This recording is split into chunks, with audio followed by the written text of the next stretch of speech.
subscribe, like the video, and, if possible, join Patreon. But if you don't have much money, you can support the channel by watching the novels on euroaudiobooks.com. Remember that you can participate in the polls so that your favorite novel gets published for free. Bullseye wanted to ask Roger how he did it. Under Roger's deliberate action, Bullseye was never caught up by him. Instead, he continued to chase after him. He threw daggers, darts, and swords. When Bullseye threw out the last dagger in his hand, he finally stopped running. Clang! Before the dagger Bullseye threw could fly far, it was easily hit by the sword in Roger's hand and bounced to the wall next. Finally finished, Roger was in an excellent mood at this time. It could even be said his mood is really at its best. Under Bullseye's selfless dedication, he used a short period that did not conform to common sense to quickly grasp the technique of throwing the sword in his hand. Moreover, he also learned some little practical techniques from Bullseye. For example, how to throw the poker card with the power to tear a human's neck. Stop talking nonsense. If you want to fight, just directly come over. Bullseye did not expect to kill Roger with long-range attacks now. He pulled out his only melee weapon, a strangely shaped short knife. Chapter 47. Dragon's Bone Heist. Seeing that Bullseye was planning to fight in close combat, Roger put away the sword in his hand and threw his backpack to the side. To thank you for your contribution, I have decided to give you the real treatment of a warrior. As soon as he finished speaking, a ball of lightning-like white electric current appeared in Roger's right hand. At the same time, it sounded like 1,000 birds chirping. The treatment of a real warrior? What does this mean? Although Bullseye did not know what the real treatment of a warrior that Roger mentioned was, when he saw his right hand that seemed to have turned into a thunderbolt, he could not help but have the intention of running away immediately. However, in the end, he won over the instinct to escape. He clenched the short knife in his hand and watched Roger's every move with a serious expression. Running away at this time would only die faster, so he decided to stay and fight for the faint hope of victory. This ninjutsu is called Chidori. Ever since I learned this ninjutsu, I have never used this ninjutsu in battle. To become the first person to die to Chidori, you should be honored. Listening to Roger's incomparably calm words, Bullseye involuntarily swallowed his saliva. Who wants to be the first person to die in this ninjutsu? Don't impose your thoughts on others. Just as Bullseye was watching Roger's every move, Roger suddenly disappeared from his sight. Before Bullseye could react, Roger had crossed more than 10 meters and appeared in front of him. When he sensed Roger's appearance, Bullseye instinctively wanted to raise the short knife in the light and give Roger a fierce stab. But at this time, he saw Roger's right hand, the right hand that was inserted into his chest, and, at the same time, shining with white electricity. When did he make a move? Before Bullseye could realize it, a mouthful of fresh blood rushed to his throat. Just as Bullseye was about to spit out this mouthful of blood, Roger once again disappeared, appearing 5 to 6 meters away from him. Ugh! Bullseye uncontrollably spat out a mouthful of blood. Then, he powerlessly fell to his knees. Although he did not carefully observe the wounds on his body, as a top assassin, Bullseye was clear that Roger's right hand, which shone with white lightning, had pierced through his entire body. You are really a monster. After saying this powerlessly, Bullseye seemed to have lost all of his strength. He heavily fell to the ground, ultimately losing his life. Looking at Bullseye, who had lost his life, Roger picked up the backpack that had just been thrown away. Then, he found the laboratory he was looking for and cleaned up the blood on his right hand. The only thing he was not satisfied with this ninjutsu of Chidori was that after using Chidori to kill, his right hand would inevitably be stained with the enemy's blood. It was troublesome to wash your hands after killing someone. After silently cleaning up the blood on his right hand, Roger went to the central laboratory on the second floor of the basement. When his figure appeared in the laboratory, the busy researchers were stunned for a moment and continued to work as if he had not appeared at all. It seemed that these researchers regarded him as Kingpin's ally. In the following time, Roger cleaned up all the researchers in the laboratory and then took away the dragon bones they had yet to use and a good number of the liquefied bones within the bottle. of course. He also conveniently took a thick experimental research report. After doing all this, he went to the central control room of the Research Institute, intending to know the least amount of strength needed to destroy this place. Just as he was considering whether he should get some explosives back, he saw a button in the central control room. Self-destruct button. It is absolutely forbidden to touch unless it is an emergency. Above the button, there is a very considerate and warm reminder, afraid that others do not know what the function of this button is. After finding the key to open the button protection switch from a corpse in the central control room, Roger decisively pressed the button. When he pressed the self-destruction button, the entire Research Institute lit up with a red alarm. A 5-minute countdown appeared on the screen of the central control room. The commission is done. We can go back now. Kingpin's sense of crisis saved Roger a lot of time. After sizing up the Research Institute, he used Flying Thunder God technique to return to the office. Because the hand had already paid in advance, once the Research Institute self-destructed, the system would determine that the commission was completed and send 20 ninja coins to him. After silently waiting for 5 minutes, Roger opened the system's commission page and saw what he wanted to see. Mission content: clear out Kingpin's secret stronghold. Mission status: complete. Mission reward: 20 ninja coins has been sent. Number of available ninja coins: 44. After withdrawing his gaze from the system, Roger picked up the information he had taken out from the Research Institute and began to read it. At the same time, Kingpin, who was in a mansion in the suburbs of New York, received a call from his subordinate. Jester Institute of Paleontological History was invaded and destroyed by the self-destruction button. After a few seconds, the person on the other side of the line continued. The intruder is suspected to be Roger. Before the Research Institute self-destructed, we received a relevant report. Also, Bullseye lost contact, along with Mr. Negative. They are suspected to be dead. After saying that, the person on the other side of the line did not even dare to get angry, silently waiting for Kingpin's answer. After listening to his subordinate's report, Kingpin did not reply immediately. After the oppressive atmosphere lasted nearly a minute, Kingpin finally opened his mouth and said, "Got it. From now on, send someone to follow those 5 guys from the hand 24 hours every day and keep an eye on all their bases simultaneously." After he finished speaking, Kingpin crushed the phone in his hand. He did not say how to deal with Roger because he was not sure whether he wanted to fight with Roger. In the face of someone like Roger, unless he had absolute confidence in killing him, any action could cause him to resist fiercely. Thinking of this, Kingpin felt a faint pain in his right hand. In a secret base in New York, the hand's 5 fingers appeared together in a room. Roger has already destroyed Jester Institute of Paleontological History. We now have more than enough time to arrange our previous plans, Samhain said with a serious face. At the same time Kingpin received the news, the hand also received the information. It won't take too long. Kingpin will find out sooner or later. We must make a move as soon as possible. Murakami also gave a suggestion.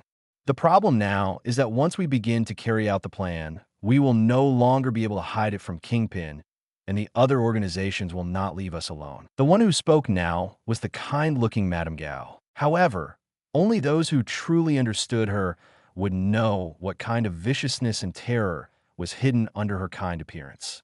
Chapter 48, The Hidden Dragon Bones. Even so, we can only take the risk of opening the seal. If we do nothing, Kingpin will be able to research the effect of the dragon bone sooner or later. It will be much harder for us to take the dragon bone away at that time. After hearing Madame Gao's words, Alexandra, sitting beside her, said quietly, "Even if we can't get all the dragon bones, as long as we can get most of them, it will be enough for us to use for many years." Votu also expressed his own opinion. Then let's start voting now. Those who agree to act immediately, raise your hands. After saying that, Samhain raised his right hand first. Murakami, Alexandra, and Votu also raised their right hands. Apart from Madame Gao, the hand's other 4 fingers agreed to act immediately. Since everyone has agreed, let's arrange the next task. Kingpin doesn't need to worry too much for now. He still doesn't know the true function of the dragon's bone. So even if we start the plan, he won't stop us for a while. What we need to worry about now is Chased and S-H-I-E-L-D. When Sowen talked about S-H-I-E-L-D, the conference room suddenly became silent. Although the Hand was a strong ninja killer organization, they were still too weak compared to S-H-I-E-L-D. Not to mention, they were still in New York. To start a war with S-H-I-L-D in such a place was no different from attacking the Triad headquarters. After a few minutes of silence, Madame Gao took the lead and said, "I'll deal with Chased. Alexandra, come with me." Alexandra did not object to Madame Gao's suggestion and nodded silently. "Then leave Chased to Botu and me. I wanted to spar with Old Man Stick." After Madame Gao and Alexandra took up the trouble on Chase's side, Murakami also spoke up and pulled Botu along. They have split their task to take the initiative to take on the troubles on Kingpin and Chase's side, and now only the most troublesome S-H-A-L-D was left. Don't tell me you want me to fight against S-H-I-E-L-D alone. Although Sowen was usually very arrogant, he did not believe he could stop S-H-I-E-L-D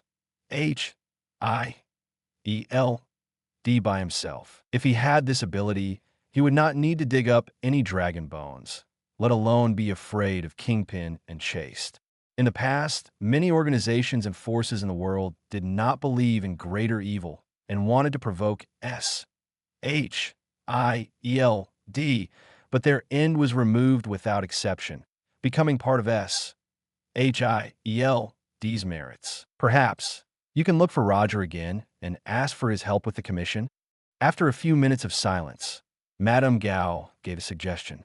Although they did not know who Roger was, they knew that people like Roger would not be afraid of S-H-I-E-L-D,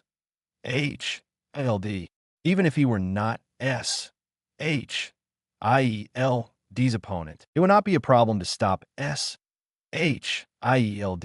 Moreover, they believed that if the reward they gave were generous enough, Roger, a ninja who mastered the mysterious ninjutsu, would not refuse them. Are you sure you want to do this?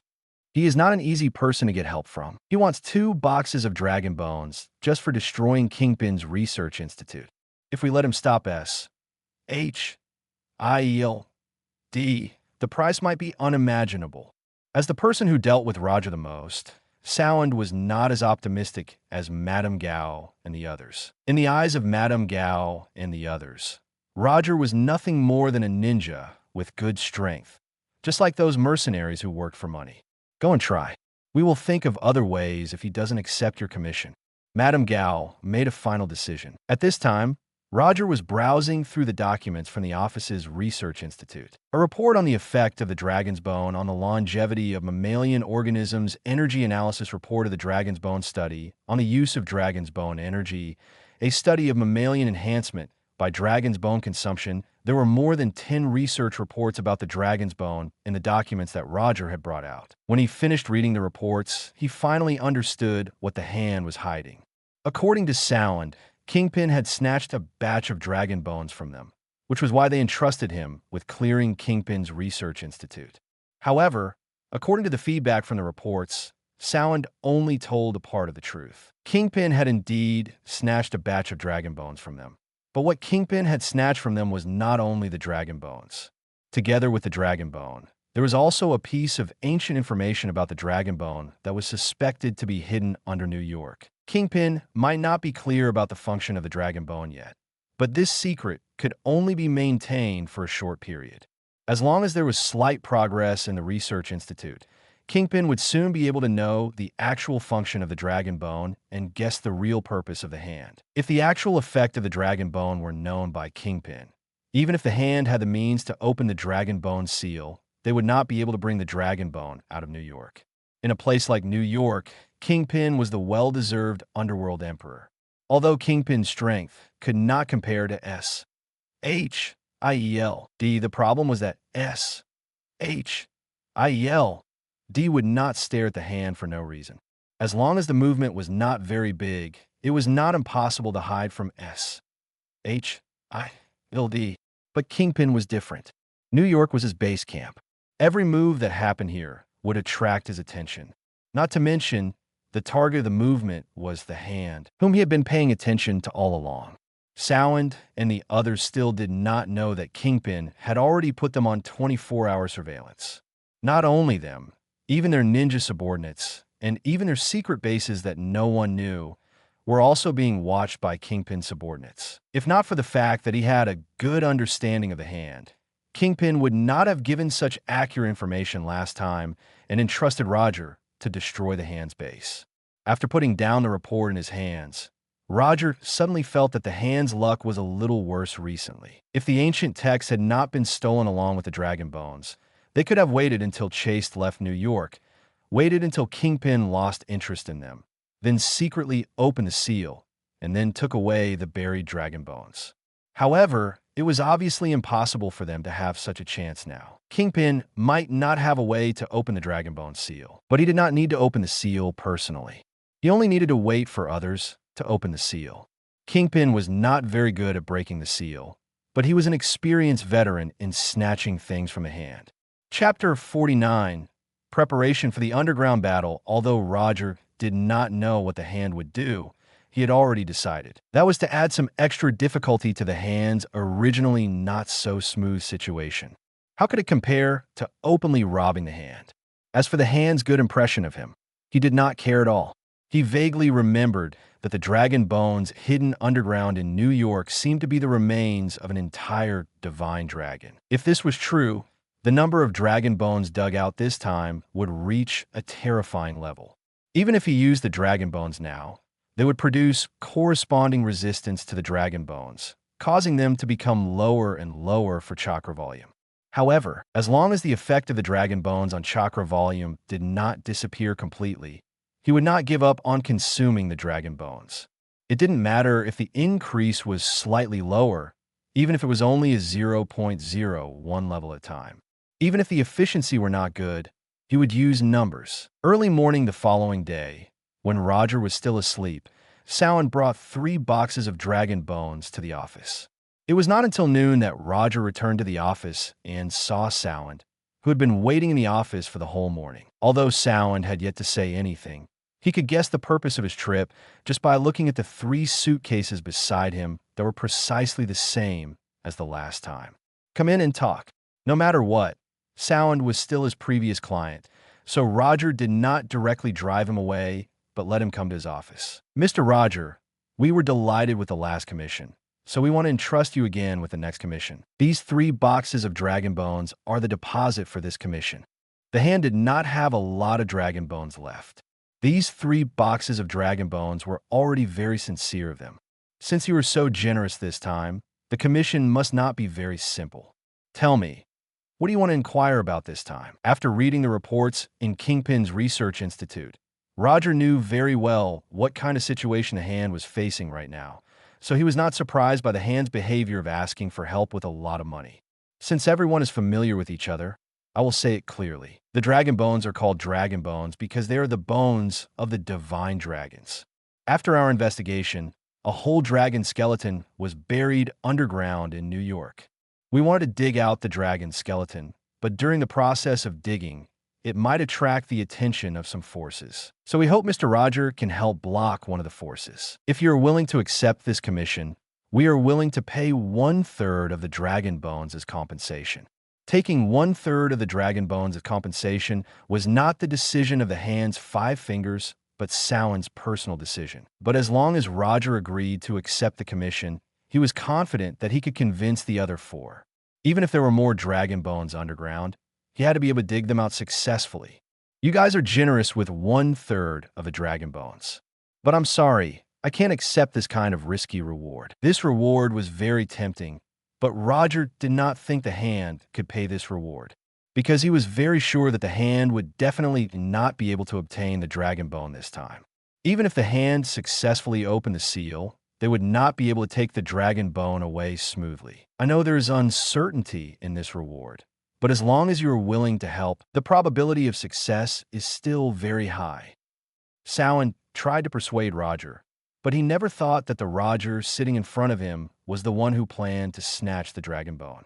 I'm sorry, but I still can't accept your commission, unless you can take out the same 1/3 of the dragon bones now. Although Roger did not know how many dragon bones the hand had in his hands, he still asked. However, he was sure that the hand did not have many dragon bones in his hands.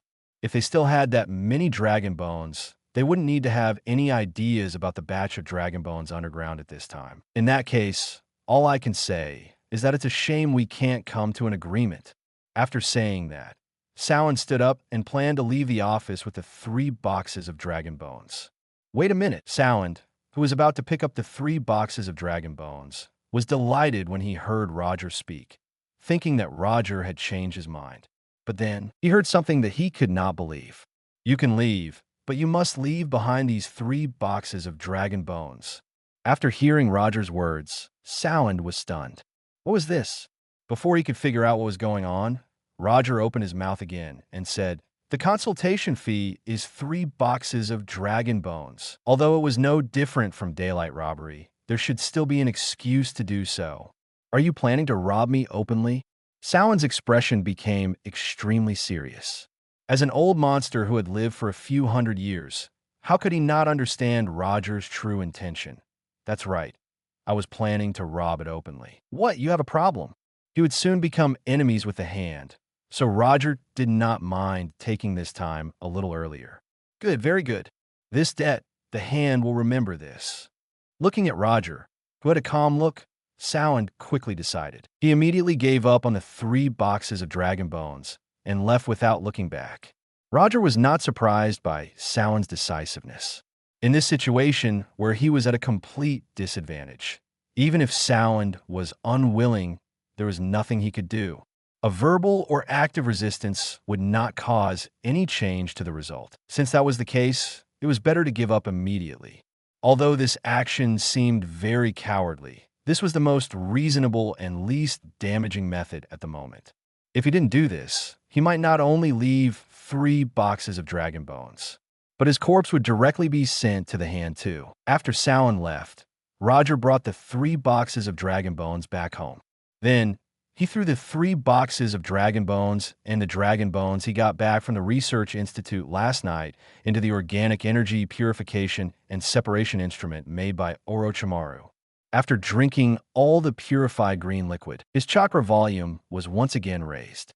Chakra volume, level 12 chakra volume, which had only increased by 2 cards with nearly 4 suitcases of dragon bones, had further reduced the efficiency of his improvement.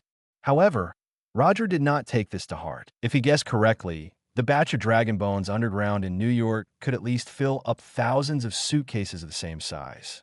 After Roger had snatched away 3 boxes of dragon bones, Samhain returned to the secret base where they had a meeting last night without any hesitation and informed the other 4 of this news. Chapter 50. The seal of the dragon's bone has been released. After listening to Samhain's story, the hand's other 4 members immediately realized that they did not achieve the goal of making Roger stop S.H.L.D.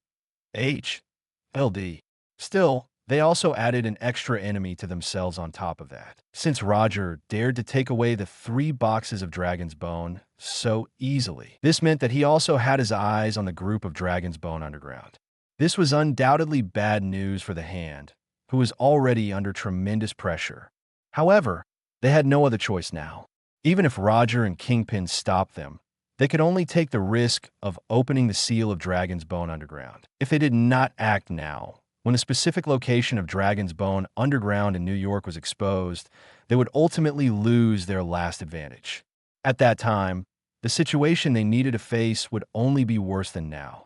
After his chakra volume improved further, Roger did not go to the office again. Instead, he waited patiently at home.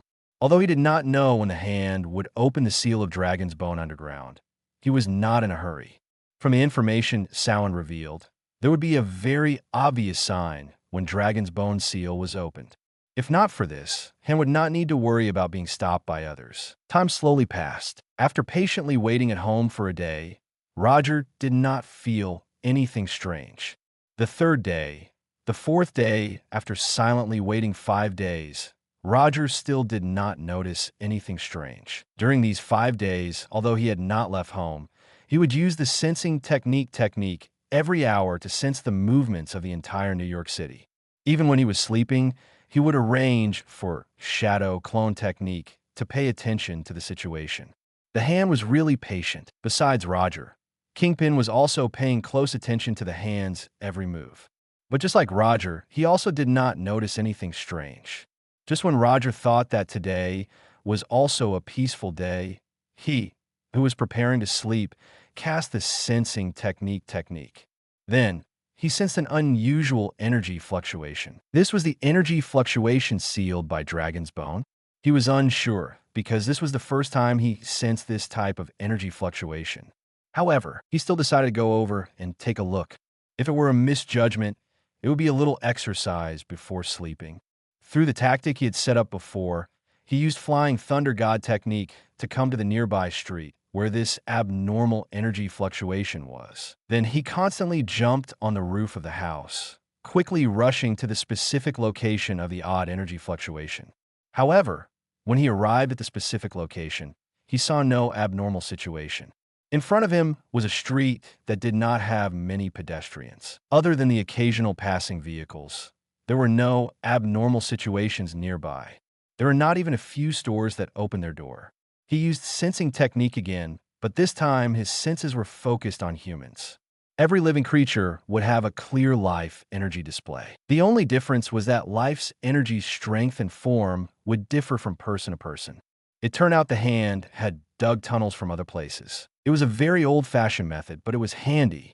Through sensing the surrounding human life energy, he found a group of people who were active underground.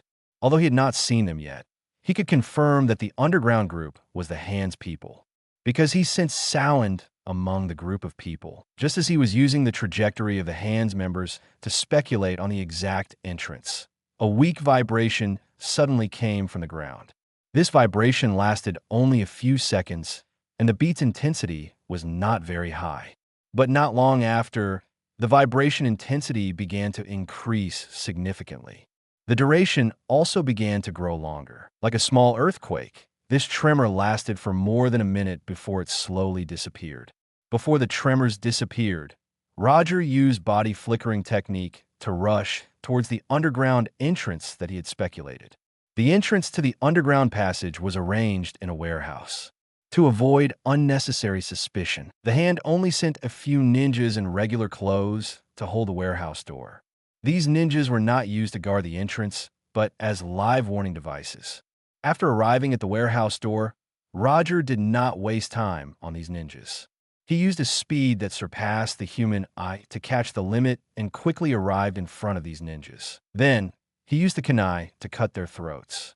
After doing all this, he did not stop and immediately rushed into the warehouse. At this time, a third tremor occurred. If the previous two tremors could only cause a slight tremor, then this time, it was a giant earthquake that could shake up a house. Although this violent quake lasted only 1 to 2 seconds, the damage it caused was much more than the previous two combined. At the same time, it attracted the attention of many organizations, especially those organizations that had initially been paying attention to abnormal events, such as S, H, L, D. The specific location of the tremor has been determined. It is in the Brooklyn area, and the depth is only more than 60 meters. A researcher in a white lab coat told the specific location of the earthquake to a female agent with red-brown curly hair in front of him. She had an attractive appearance, a curvy body, and an attractive face. After the report, the researcher returned to his work post reluctantly. When he turned around, he looked at the female agent silently. Although this attractive female agent looked weak, she was the best female agent in S, H, I, E, L, D, codenamed Black Widow. Natasha glanced at the specific address of the earthquake, and there was not much surprise on her face. A few minutes later, Black Widow left the base alone, driving a flashy motorcycle towards the earthquake location.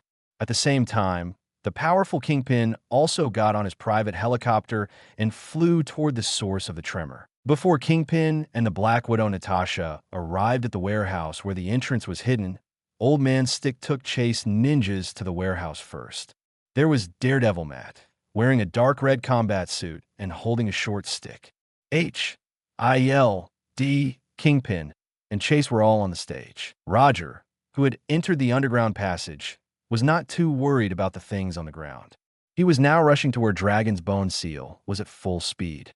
Just as Old Man Stick and the others arrived near the warehouse, a group of ninjas dressed in black ninja clothes suddenly appeared and surrounded them. There were not many people who came to chase at this time.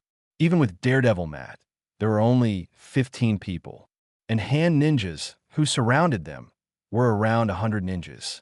In the middle of these hand ninjas were Murakami and Botu, who were among the hand's 5 fingers. Chapter 51. Underground Passage. Murakami and Botu had already brought people to ambush near the warehouse to wait for the arrival of Chase and the others. They had witnessed the scene of Roger killing the few hand ninjas in the warehouse, but they did not stop Roger. Their mission was only to stop the people of Chase. As for Roger, that was the mission of other members. When he sensed the entrance to the warehouse, Roger also felt the existence of Murakami and the others, but he did not mind them. As long as they did not come out to stop him, Roger could not be bothered with them. When Ninja of the Hand appeared, Chase's people did not say a word. They directly took out their weapons and attacked Chase's ninjas.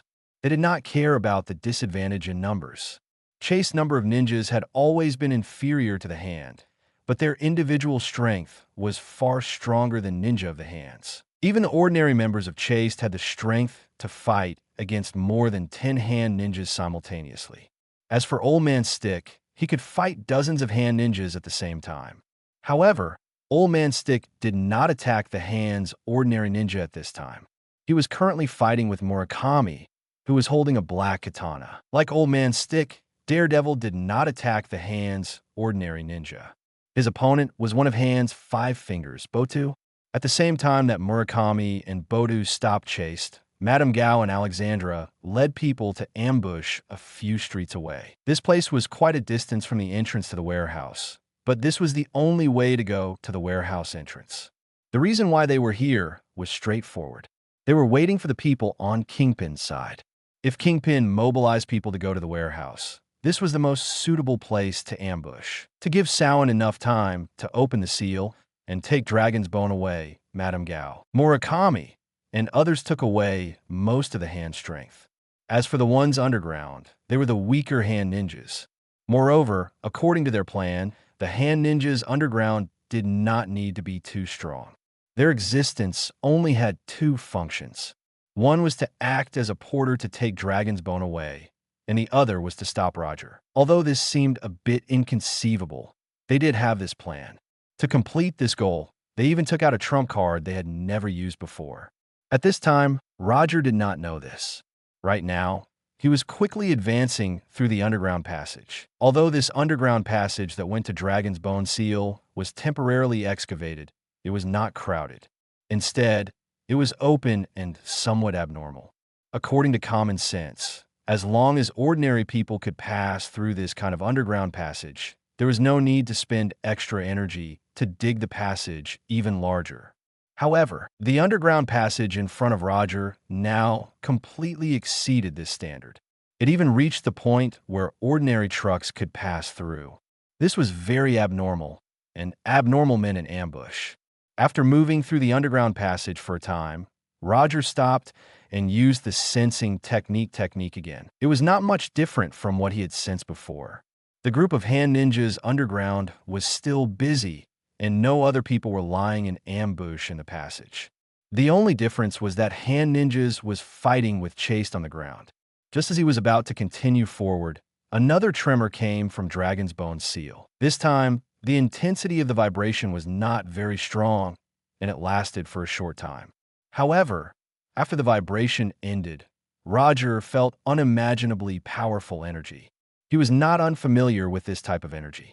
After all, he had greatly improved by relying on this energy these days. This was Dragon's Bone's energy. It was so huge that it was shocking. Even an ordinary person could clearly feel the existence of this energy. With Dragon's Bone as the center, everyone within a few kilometers felt the existence of this energy. Along with this energy, there was also a vast ancient aura that came from the primeval era. It was just a divine dragon that had died. Moreover, it was a divine dragon that had died countless years ago. By relying on its bones, it could emit such an astonishing aura. If it was a living divine dragon, then Roger felt that he needed to go to Kunlun in the future. At this time, Chased and the others fighting on the ground also felt the enormous energy and astonishing aura emitted by Dragon's Bone. For a moment, both sides of the battle couldn't help but stop attacking. Feeling this tremendous amount of Dragon's Bone's energy, Old Man Stick expressed great desire. He stood straight in place and took a few deep breaths like a nervous person, as if doing this would absorb Dragon's Bone's energy into his body. As Old Man Stick took a deep breath nervously, his opponent, Murakami, did not waste the opportunity. He attacked him with lightning speed. The black katana in his hand was like a viper that caught its prey, directly attacking Old Man Stick's throat. Seeing that Murakami's black katana was about to hit Old Man Stick's throat, Old Man Stick, who had not moved at all, finally moved.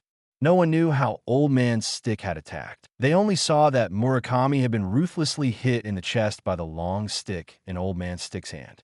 He was sent flying almost 10 meters away like a volleyball. "Those who go against me die." After sending Murakami flying, Old Man Stick said silently. Although his voice was not loud, everyone present could feel the great killing intent he emitted. Daredevil was a few meters away from Old Man Stick. After hearing Old Man Stick's words, for the first time, he felt that he did not understand his master at all.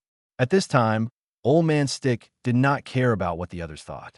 After he finished speaking, he held the long stick and walked forward unhurriedly. Ninja of the Hand obviously would not be frightened by Old Man Stick's killing intent.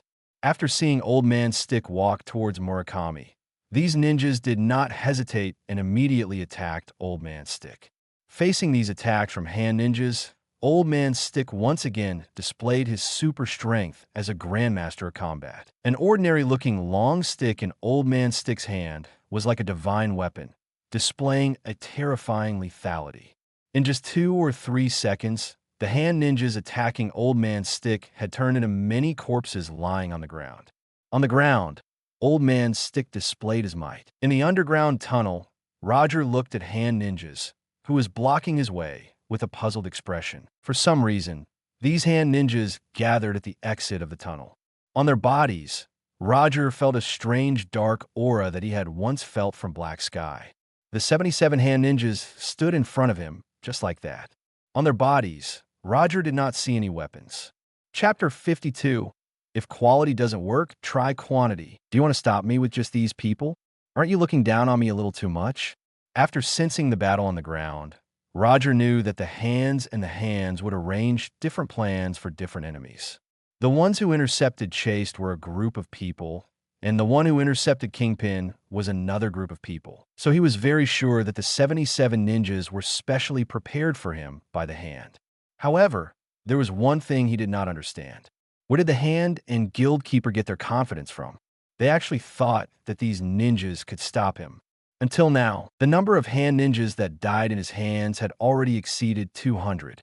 Moreover, the average strength of those ninjas was stronger than the ninjas in front of him. Although he didn't know how to think about it, for the time being, he didn't intend to get tangled up in this problem. Fire release, great fire, annihilation. Without any hesitation, Roger decisively used ninjutsu. A powerful flame shot out from his mouth, and like an angry fire dragon, it flew towards the hand ninjas. After flying for a short distance, this flame had already expanded to the point where it covered the entire passage. In almost the blink of an eye, these flames arrived in front of the hand and the ninja, completely devouring them. These hand ninjas did not make any evasive movements, and there was no space for them to dodge at all. The powerful flames enveloped them and quickly burned their bodies. The intense pain caused them to let out miserable cries involuntarily. One after another, pitiful cries resounded through the entire passageway. Looking at these hands and ninjas standing foolishly like puppets to withstand the flames' attacks, Roger sensed something was wrong. The flames, which were so loud and powerful, disappeared after 5 or 6 seconds. Along with the flames, the lives of the ninja should have also been extinguished by then. However, these hands and the ninjas who had turned into corpses stood up in a few seconds.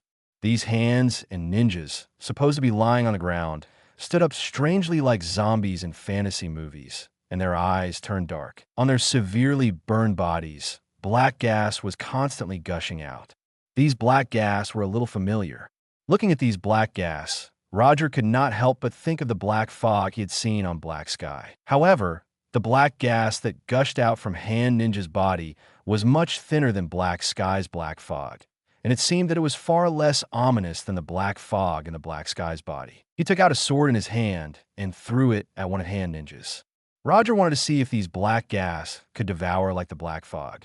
After imitating Bullseye's throwing skills, his sword throwing skills had been upgraded from a horrible sight to a superb talent. As long as he wanted to, he could even use the sword in his hand to hit the wings of a fly more than 10 meters away.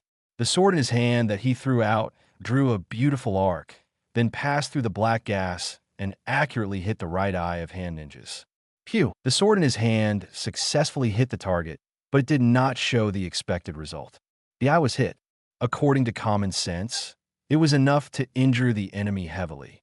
However, Hand Ninja's, struck in the right eye by the sword in his hand, seemed to be okay. Not only did he not change, he also did not even pay attention to the sword in his hand, allowing the blade to stay in his eyes. It seemed that this was not resurrection, but just giving the dead some degree of movement ability.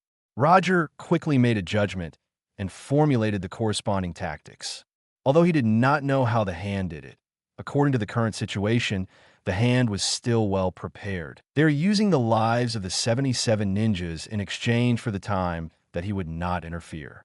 The hand did not expect the 77 ninjas to defeat Roger. What they wanted was to stall Roger.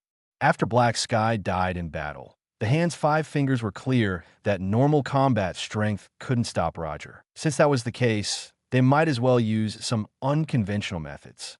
The reason why Black Sky was so powerful was that Black Sky was a vessel possessed by a beast, so Black Sky could unleash strength that far surpassed ordinary people. The possession of the beast could significantly strengthen the power of a vessel, but there were not many people who were suitable to become a vessel. An unsuitable vessel would die in a short time after being possessed by the beast. Although the hand had no way of finding a large number of people suitable for vessels, they had come up with a method to temporarily borrow the power of a beast from the fact that the beast's possession would strengthen the power of the vessel. Since an unsuitable container would die quickly after being attached to by a beast, it was better to directly provide some corpses that had just died for the beast to possess. This way, there was no need to worry about the container's lifespan. In any case, they were already dead, so there was no need to care about the problem of lifespan. Through the resentment of the dead before their death and the suitable black magic, they could create a batch of temporary vessels that beasts could possess. Although the temporary vessels created through this method were far inferior to Black Sky, they held the absolute advantage in terms of quantity.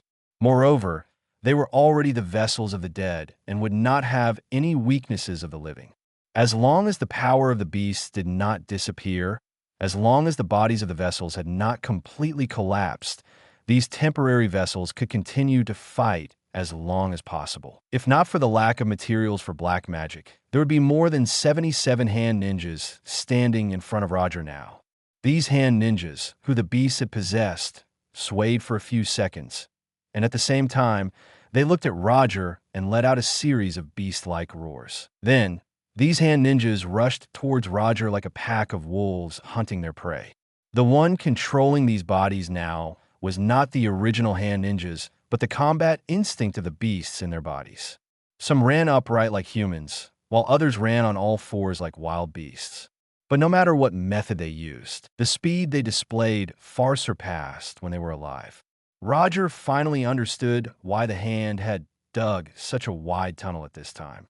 When digging the tunnel, the hand had already decided to use this trump card. The only difference was which enemy he would use it on. When hand ninjas ran to the last few meters, a 5-meter-long spear made of electricity appeared in his right hand. Chidori's sharp spear. The few hand ninjas charging at the front were pierced like Yakitori by Chidori's sharp spear, and their bodies were cut in half. Chapter 53, Battle Royale. After instantly dealing with the few hand ninjas at the front, Roger waved his right hand to the right, and Chidori's sharp spear cut off the bodies of several hand ninjas again. Although these hand ninjas obtained more substantial power because of the possession of the beast, their bodies were not strengthened to the same strength as Black Sky. Even the sword in their hands could successfully cause harm to them, let alone the stronger Chidori's sharp spear. After cutting off the bodies of several hand ninjas on the right, someone finally rushed in front of Roger and pounced on him like a beast. Roger didn't dodge, he just ended Chidori's sharp spear in his right hand, and then used another lightning release ninjutsu. Chidori Current, a light blue electric current visible to the naked eye, instantly appeared and then ruthlessly hit those hand ninjas rushing towards him. Although the paralysis effect of the Chidori current didn't appear on these ninjas, the attack power of the current itself was enough to repel them. These ninjas who pounced toward Roger were sent flying like a rubber ball and heavily crashed into the remaining ninjas behind them, causing the entire scene to become highly chaotic. After dealing with these ninjas close to him, Chidori's sharp spear once again floated up to Roger's right hand. After he dealt with a few more people, these hand ninjas, who had lost all reasoning, finally made a new move. They no longer swarmed toward Roger like a swarm of bees, but began to try attacking Roger from different angles. Are you bullying me because I'm alone? These hordes of hand ninjas could be seen at a glance. They wanted to bully Roger because there was only one person. They would never attack from the same direction simultaneously, making it impossible for Roger to take care of the defense in all directions, thus creating a defense loophole that could be used.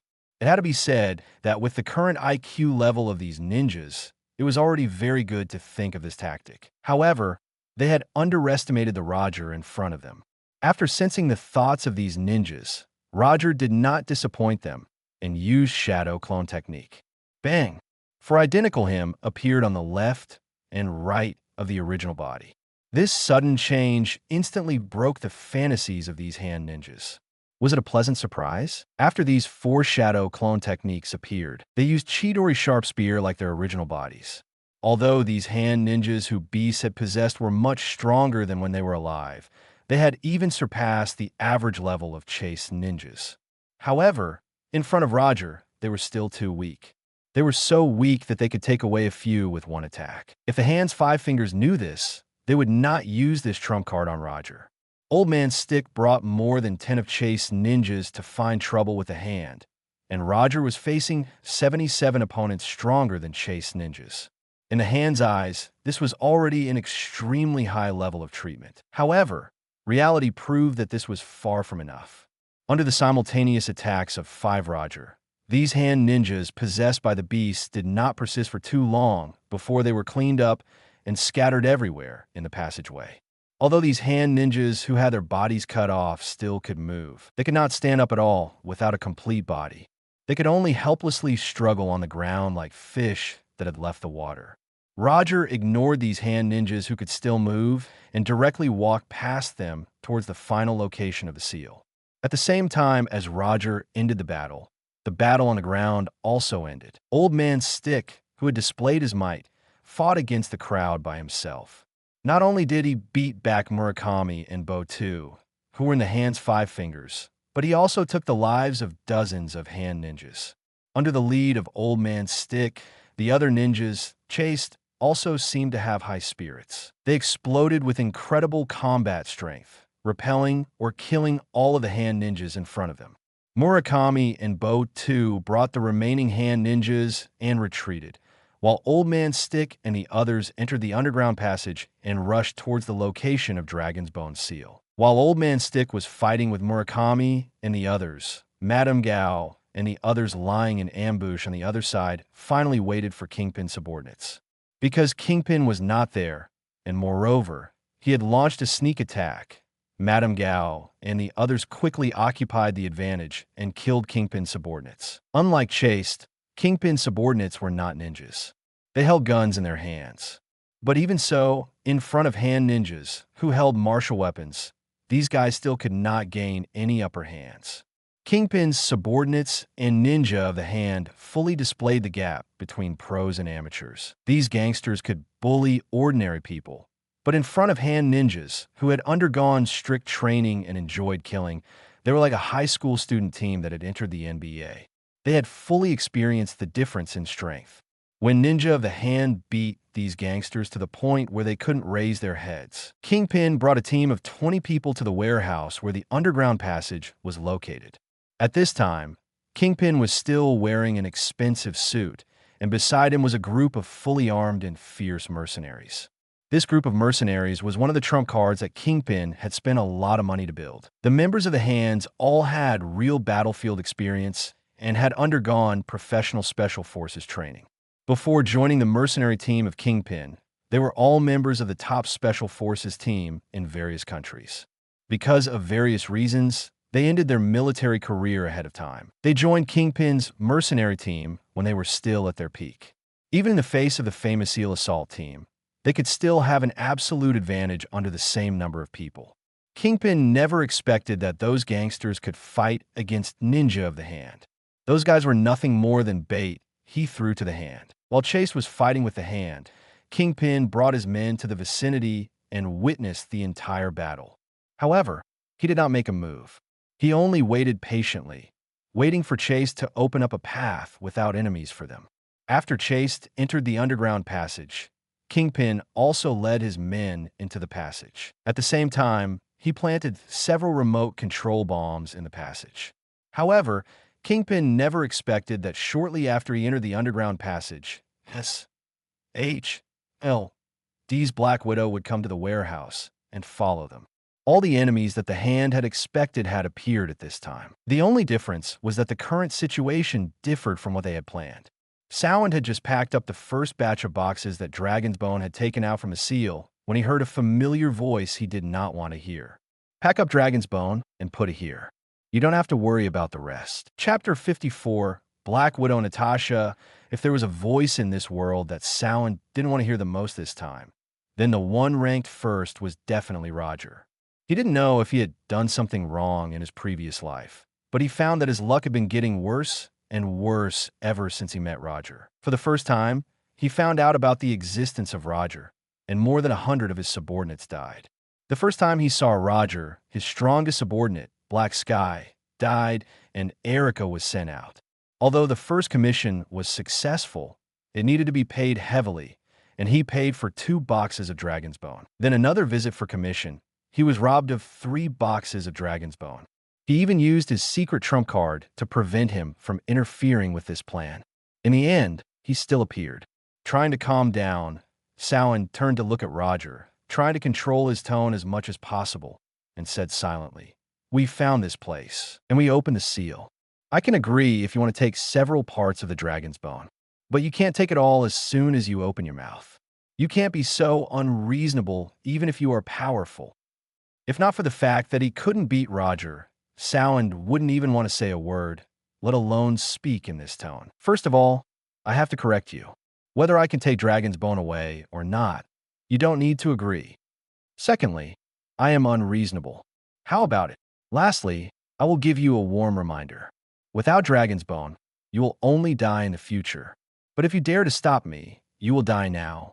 Roger ignored Sound's anger and said casually, regardless of whether Sound was willing or not, or what kind of movement Chase and Kingpin could make, Sound did not care. He would not hand over any of the Dragon's Bone here. At this time, hand ninjas, who were digging and transporting Dragon's Bone, also discovered the existence of Roger and looked over. As long as Sound gave the order, they would attack immediately. After hearing Roger's 3 words, the anger in Sound's heart reached its highest point. Even so, he forcefully controlled his plans to make a move. Roger's last sentence was correct. Without Dragon's Bone, at most, he would not be able to extend his life in the future. But if he made a move, he did not need to consider the future. He would die here today. Although he had lived for several hundred years, he still treasured his life. If not for this, they would not have risked betraying Cohen-Lewin back then. Is there no room for discussion? What do you think? If he was not the only one present, but the hand had 5 fingers, Sound might have tried to resist. But in this situation, he did not even have the capacity to resist. All right, I admit defeat. After saying that, Sound turned around and left. At the same time, he motioned to the ninjas to put down Dragon's Bone. You can leave. They have to stay. After packing up Dragon's Bone, they can leave. Dragon's Bone had not been completely mined yet, and Roger was not willing to dig by himself. You guys stay here and continue digging until you finish. Samhain suppressed his anger and left this place alone. As for where he went and where he left from, Roger was not interested. The hand ninjas who were left behind watched as Samhain left and continued carrying out the task in his hands. It must be said that the hand had done an excellent job training his subordinates. This was what it meant to be a subordinate. He would do whatever he said without resistance. If all the livestock under him had this kind of obedience, those capitalists would wake up with a smile when they slept. Under hand ninjas' efforts, more and more Dragon's Bone was dug out and soon piled up into a small mountain. Looking at these Dragon's Bone, Roger imagined his chakra volume slowly rising. However, this beautiful image of his was quickly interrupted. All of Dragon's Bone here belongs to Chaste. Although Old Man Stick could not see, he could feel the energy released by Dragon's Bone, the energy that made him restless. Seeing the arrival of Chaste, hand ninjas immediately pulled out his weapon and prepared to fight at any time. Don't stop. Continue to dig, Roger said in a dissatisfied tone. After hesitating for a few seconds, hand ninjas finally withdrew his weapon and continued digging and packing. After hearing Roger's words, Old Man Stick's expression immediately became ugly. Although he had only interacted with Roger once, he deeply remembered Roger's voice. He remembered this guy who used to treat him as a sparring partner. Just as Old Man Stick wanted to speak, Kingpin's voice came from afar. What a big tone. Without my permission, you Chaste won't be able to take Dragon's Bone with you. Although Kingpin only brought 20 people with him, if they moved, these ninjas of Chaste would not be his match. Not long after Kingpin arrived, a figure full of temptation appeared at the passage's exit. Black Widow Natasha. After seeing her figure, Roger frowned slightly. Why was this woman here? Was there no one else in D's New York branch? Roger was no stranger to Natasha. They had met before. D had sent special forces to capture him 3 times in a row. After failing 3 times, D did not give up immediately. Instead, they started a relatively gentle plan. The one who executed the plan at that time was the Black Widow, Natasha. If he hadn't known about the existence of the Black Widow, Natasha, he would have almost overturned the car that time. However, he still won in the end. After that plan, D ultimately gave up on the plan to capture him. Natasha also saw Roger at the first moment. Just like Roger, she also frowned slightly. She initially thought the earthquake this time was only caused by the hand and Kingpin. But now, it is evident that Roger was also one of them. After seeing Roger, she finally understood why there were so many tattered corpses at the end of the underground passage. Although Natasha was alone, after seeing the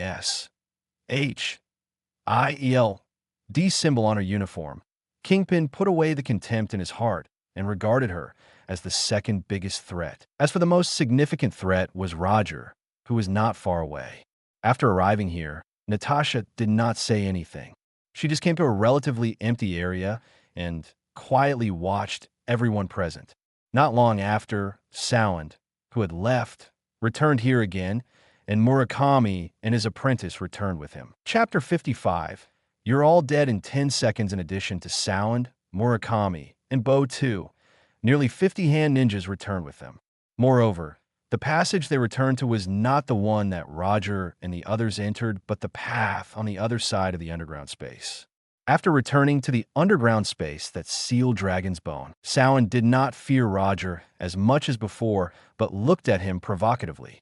Not long after Sound and the others came here, Madame Gao and Alexandra also rushed over with more than 100 hand ninjas from the other 2 fingers of the hand. At this point, all 5 of Hand's fingers appeared. In addition to hand ninjas, Chaste, Kingpin, and the others who had stayed here to dig up Dragon's Bone, nearly 400 people had gathered in this underground space that was almost the size of 2 football fields. Of course, most of them were the Hand's people. Just Ninja the Hand alone had almost 350 people. For the sake of Dragon's Bone this time, the Hand almost went all out. Old Man Stick and Kingpin did not expect that the hand would pay so much attention to this operation, even willing to bet on the fate of the entire organization. The number of people held an absolute advantage. Even if the hand did not use his 5 fingers, the hand's ninjas could also fight against Chased and Kingpin simultaneously. As for Roger, the hand took action with its 5 fingers personally. Samhain knew very well that he could not fight against Roger with his strength alone. Therefore, when facing Roger's coercion, he could only choose to endure it time and time again. But now, he would no longer have any tolerance.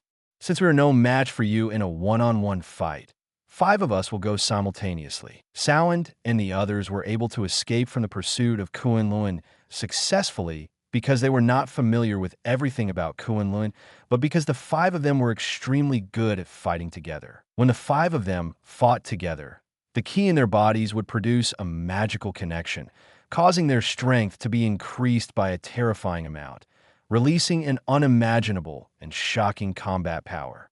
If not for such a magical method, they would have died in the pursuit of Kunlun hundreds of years ago, and the hand would not have appeared in this world. All along, the outside world thought Black Sky was the hand's peak combat strength. However, only Sound and the others knew that when the 5 of them were together, they were the hand's true peak combat strength. Under the signal of Sound and the others, the 350-plus hand ninjas immediately attacked Chased, Kingpin, and the others. Even the Black Widow, Natasha, who was alone, was surrounded by more than 10 hand ninjas. Gunshots, shouts, and sounds of swords clashing rang out continuously, causing the initially quiet underground space to become extremely noisy. At this time, Roger was still standing as if he had not seen anything. He did not even pay attention to the 5 people approaching him. Why do you have to do these useless things? Why do you have these unrealistic fantasies? Can't you properly gauge your own strength? Roger lowered his head and muttered to himself. Then, he took a deep breath and calmed his somewhat agitated mood. When he raised his head again, his eyes turned into Sharingan, and a cold, deadly aura emerged from his body. Since you want to die, I will fulfill your wishes. When he finished speaking, 32 Shadow Clone Technique, who looked exactly like him, appeared out of thin air beside him. He usually only created 4 Shadow Clone Techniques, because the cooperation of 4 Shadow Clone Techniques was enough to resolve the battle. The limit of his number of Shadow Clone Technique is not just 4. Roger can make 32 Shadow Clones. It immediately attracted a lot of attention, and the sounds of fighting in the surroundings also dropped significantly. Under their gaze, these 32 Shadow Clone Techniques ran in different directions. In the process of marching, these Shadow Clone Technique did not attack any one of them as if they were just passing by. When the 32 Shadow Clone Technique arrived at different locations in the underground space, Roger took out 2 Flying Thunder God Technique branches and held them in his hands. I will kill all of you in 10 seconds. Roger's voice was not loud, but everyone present heard his words. Killing nearly 400 people in 10 seconds. Although this sentence came from his mouth, most of the people present did not think that he could do it. The people here now were not street hooligans and lowly ragtag. All of them had extremely rich combat experience and the strength to kill ordinary people easily. Not to mention killing nearly 400 people in 10 seconds. Even if it was 400 chickens, it was impossible to kill them all in 10 seconds. Although most people thought that Roger was boasting, the Black Widow Natasha did not think so. If he said so, it meant that he could definitely do it. Therefore, after hearing Roger's words, Natasha did not hesitate and immediately ran toward the underground passage. Not long after Natasha ran, Roger began his countdown. 1. As soon as his voice fell, his figure disappeared. At the same time, dozens of people in different positions were instantly cut in the throat. Bright red blood burst from their wounds, rendering a sad and cruel scene. 2. 3. Roger's voice sounded from different places every second. Whenever the voice sounded, dozens of people's throats or hearts would be pierced. In just 3 seconds, more than 100 people died. Since you don't believe me, I will prove it to you with facts. Roger murmurs to himself. 3 seconds, more than 100 corpses. Those who suspected Roger before had no doubts at this time and ran in the direction of the underground passage. They wouldn't have the chance to run if he didn't run. That madman would kill everyone here in 10 seconds. The enemies who were initially fighting each other fiercely now turned into brothers who ran together. Roger didn't stop killing when these people ran into the underground passage. 4, 5, 6, 7. Another 4 seconds passed, and more than 100 people died at the hands of Roger. Until now, they still did not know how Roger did it. He killed dozens of people in 1 second, and they were all killed by Kunai. Even if he could teleport, it would be too late. 8, 9. Another 2 seconds passed. At this time, only 10 people were still alive in the underground space apart from Roger himself. Black Widow Natasha, Kingpin, his 2 mercenaries, Old Man Stick, Daredevil Matt, Chase Unknown Ninja, the Hands Murakami, Alexandra, and Sound. Chapter 56. Underground Massacre. There were nearly 400 people. 9 seconds later, only 10 people survived. This efficiency and terrifying killing efficiency shocked all the remaining people. Only now did they finally understand why Roger would confidently say those words. Within 10 seconds, I will kill all of you. This was not an unrealistic fantasy. This was just a warning. Natasha had started to retreat and had already entered the underground passage. As for Kingpin, Old Man Stick, and the others were only a small distance away from the underground passage. But none knew if they could enter the passage alive at the last moment. Unlike Kingpin, Old Man Stick, and the others who were desperately going to the underground passage, Sound, Murakami, and others showed no signs of retreat. Instead, they silently stayed where they were and watched the scene in front of them in disbelief. The hand was finished. Even if they could leave this place alive, the hand could not avoid the fate of being destroyed. For this operation, they dispatched almost all the people they could mobilize. All the ninjas in the organization were dead, and only 3 people were left within the 5 fingers. In this case, even if they left alive, they would only delay the time of their death a little. If he had known that the ending would be like this, he should not have thought about the dragon's bone from the beginning. Sound closed his eyes, resigned to his fate, and waited for the call of death. Roger did not let him down. When Sound, Murakami, and the others were ready to welcome death, he said the last time. 10. Roger's voice that was like the death march sounded again.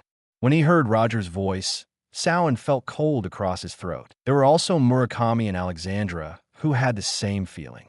Even Old Man Stick and the others, who were only a little bit away from the underground passage, suffered a similar experience. However, they felt not the pain of the neck being slashed, but the pain of the heart being pierced. In the end, only 3 people who fled the underground passage still alive. Because Natasha was the first to react, she was the first to enter the passage.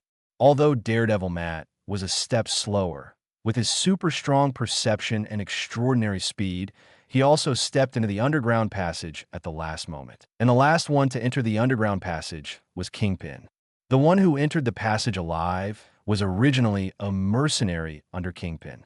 But the last moment, Kingpin used this lucky mercenary as a shield and used the life of this mercenary to exchange for the chance to leave alive. When Natasha and the other 2 entered the underground passage, Roger stopped his slaughter and put away Flying Thunder God technique, which was already covered in blood. In order to deal with nearly 400 enemies in 10 seconds, he used a tactic he had already prepared but never used in battle. Flying Thunder God technique, killing formation. 32 Shadow Clone technique meant 32 Flying Thunder God technique coordinates. While the main body was teleporting and killing through the coordinates of the Flying Thunder God technique on the Shadow Clone technique's body, Shadow Clone technique was also using the same method to teleport and attack. Every second was equivalent to 33 Roger launching attacks at the same time. The transfer between the main body and 32 Shadow Clone technique also provided more possibilities for the subsequent transfer. In the end, this terrifying killing efficiency was created. Only Roger and his Shadow Clone technique stood in the vast underground space. All the enemies had died, but he did not remove Shadow Clone technique. Instead, he gave them a new order. Pack up and transport the dragon's bone. Although Ninja the Hand had already dug and packed apart Dragon's Bone, many Dragon's Bones still had not been dug out. He did not intend to let go of a single one of Dragon's Bone here.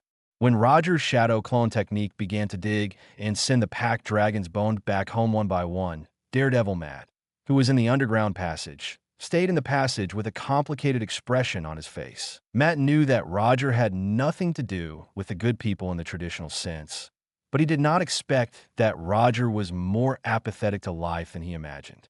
Nearly 400 people were killed just like that. And after the killing, there was no emotional fluctuation at all. It was as if what had just died in his hands was not a living human, but an ant. Although Matt felt a little sorry for the death of the others, it was only sympathy. But Old Man Stick's death made him unable to calm down for a long time. Although he did not agree with some of Old Man Stick's methods, no matter what, Old Man Stick was his master, the person who taught him how to fight. His own master was killed just like that. As a disciple, it would be abnormal if he did not react. Matt, who was in a complicated mood, finally left the underground passage. As for whether he would take revenge on Roger in the future, only he knew. Unlike Matt, who was in a complicated mood, although Kingpin also lost a powerful mercenary team, he was in an excellent mood at the moment. Although Kingpin did not even get a single piece of Dragon's Bone, Roger's killing had helped him deal with somewhat troublesome enemies. The Hand's 5 fingers were dead, and most of the Hand ninjas were dead. Even if there were a few scattered ninjas outside, they would not be able to cause any harm. This also meant that he could easily occupy everything that the Hand had left behind. After losing a team of mercenaries with decent strength and obtaining all the assets and territories that the Hand had left behind, no matter how he calculated it, he had made a profit. At the same time, Kingpin silently decided that he would never provoke Roger in the future unless it was absolutely necessary. Natasha was the last to leave. She originally planned to go over and say a few words to Roger, but in the end, she gave up on this plan and began to return D's New York branch. After giving orders to Shadow Clone Technique, Roger returned home and asked Shadow Clone Technique to bring Dragon's Bone back to Organic Energy Purification and Separation Instrument. After a night of hard work, Roger harvested a whole bucket of purified green liquid. The second separator, who had worked for an entire night with a high load, released a broken sound in front of him after purifying the last portion of Dragon's Bone. Looking at the giant bucket of green liquid in front of him, Roger first sighed, then took out a cup and filled it. After spending more than 3 days, he finally finished all the green liquid that Dragon's Bone had purified. At the same time, he silently made a decision. In the future, he absolutely would not drink green things. "I hate green," he shouted as he smashed the glass in his hand to the floor. Chapter 57, commissioned from SHIELD. After drinking all the green liquid that Dragon's Bone had purified underground, Roger could feel the growth of his chakra volume. Although the increase in the later stages was getting less and less, under the enhancement of a large amount of green liquid, his chakra volume still greatly improved. In order to confirm what level his chakra volume had reached, he opened his attribute panel. Host, Roger Job. Ninja Talent. Sealing Technique, 7. Attribute Chakra Bloodline Limit. Sharingan Ninjutsu. Substitution, Body Flickering Technique, Temporary Paralysis Technique, Shadow Clone Technique, Flying Thunder God Technique, Sensing Technique, Rasengan, Self-Taught. Lightning Release. Chidori Sharp Spear. Chidori Current Fire Release. Great Fire Annihilation, Water Release. Water Gun Technique. Een Release. Bringer of Darkness Technique. Chakra Volume. Level 99 number of available ninja coins. 44. When he first looked at the first card, he thought that the system was wrong, so he recognized it again. Chakra Volume. Level 99. The status panel clearly showed the number 99. Roger clearly remembered that the last time he saw it, chakra volume was only level 12. However, after drinking a whole bucket of green liquid purified by Dragon's Bone, his chakra volume directly rose from 12 cards to 99 cards. Looking at this terrifying increase, several crazy ideas suddenly emerged in his mind. Going to Kunlun, he had to think of a way to go to Kunlun. If there were 2 or 3 complete divine dragons, Dragon's Bone, then the chakra in his body might directly become level infinite. Level infinite, although this was just a joke. But just thinking about it, it would still make people excited. To a certain extent, infinite chakra could be equal to being powerful. After all, the ninja who could get whatever he wanted with a clap of his hands was doing this. Thinking of this, he became even more excited. After calming down his somewhat excited heart, he used Flying Thunder God technique to go to the office, intending to see if there was any commission worth accepting recently. Although the hands matter had ended, he didn't intend to rest for a while. After so much chakra, his desire for specific ninjutsu also advanced.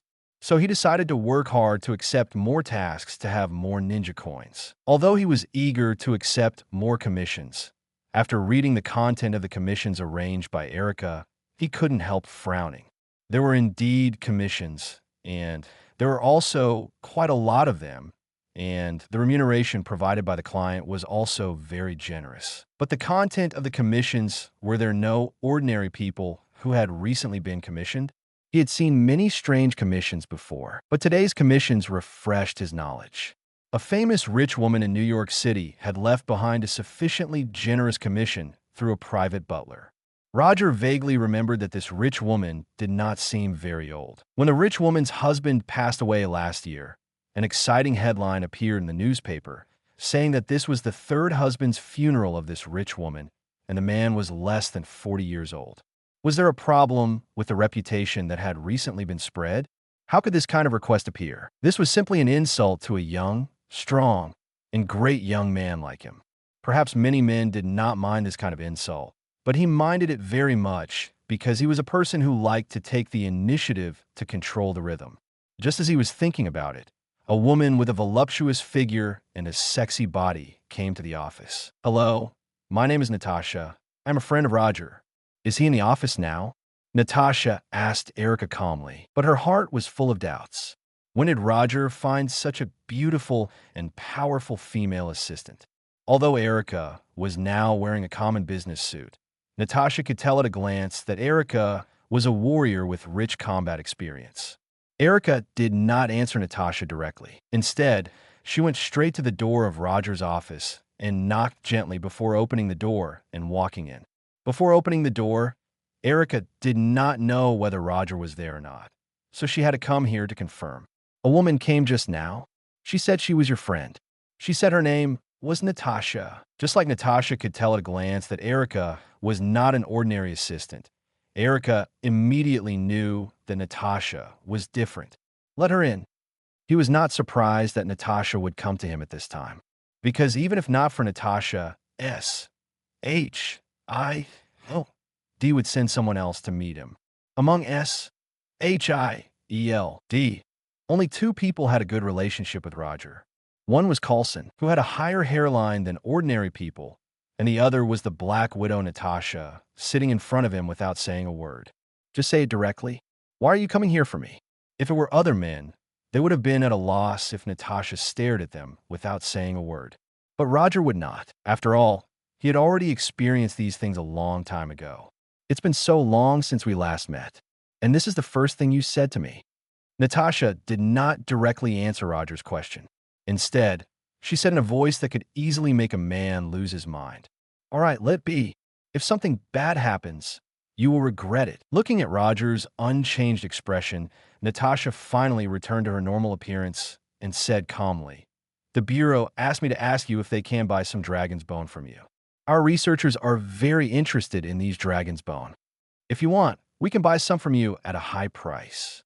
After listening to Natasha, Roger glanced at her and said quietly, "It seems that you guys accepted the last inheritance of the hand. I thought Kingpin would be the one to eat the hand's inheritance. We only took a small part of it. The rest is with Kingpin." The hand's assets and territory were meaningless in SHIELD's eyes. The only thing worthy of SHIELD's concern was the little bit of dragon's bone that the hand had left. "This is indeed very consistent with your style. You can go back and tell your one-eyed director that I will not hand over dragon's bone, no matter the transaction or other methods. If he wants it, He can dig it himself. Maybe there are other dragon's bone buried in some other underground place. Although he did not even have a single piece of dragon's bone in his hand, he still had to pretend to have it. I will pass on your word to them. Let's leave the matter of dragon's bone for now. We have a commission. Are you interested? After that, Natasha took a USB out of her pocket and handed it to Roger. Take a look at the contents inside. I guarantee that you will be interested. Chapter 58. Bruce Banner. After receiving the USB from Natasha, Roger opened the document on his laptop. Not many documents were on the USB, but Roger looked at them seriously. After the young man looked at the document's contents, he closed the laptop screen and asked Natasha seriously, "Tell me what you want to entrust me with. I am indeed very interested in this thing." The content of the commission is straightforward. Find the person shown on the USB and bring him back. Whether dead or alive, it is all okay. The last time Carlson came to the commission, you refused to take it without even looking at it. The reward this time is $20 million, 10 times that of the last time. Moreover, if you need it, we can give you a share of the things we have developed. At this time, Natasha did not show her previous seductive posture and answered honestly, "I don't care about the research, but I want $100 million. If you agree, I can consider accepting this commission." No problem. Natasha did not even think about Roger's request to raise the reward and agreed directly. In any case, there was no difference for SHIELD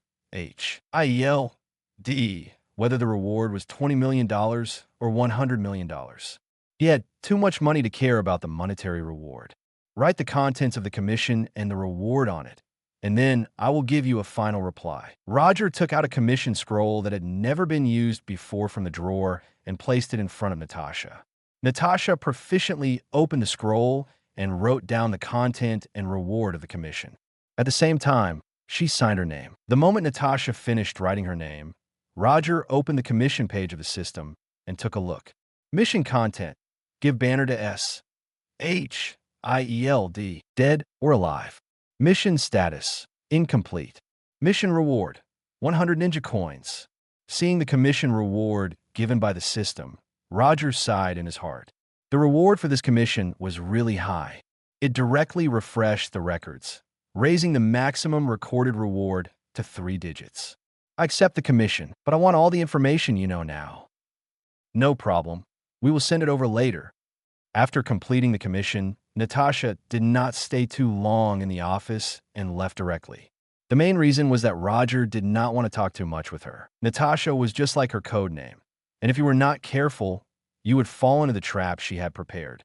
When Natasha left, Roger turned on the computer screen and again read the information on the USB. More than a year ago, the talented Dr. Bruce Banner accepted the military's invitation and studied a new technology for the military with his girlfriend, Dr. Ross. Dr. Banner thought he was researching to resist radiation, but in reality, this was a test to increase the strength of a living being.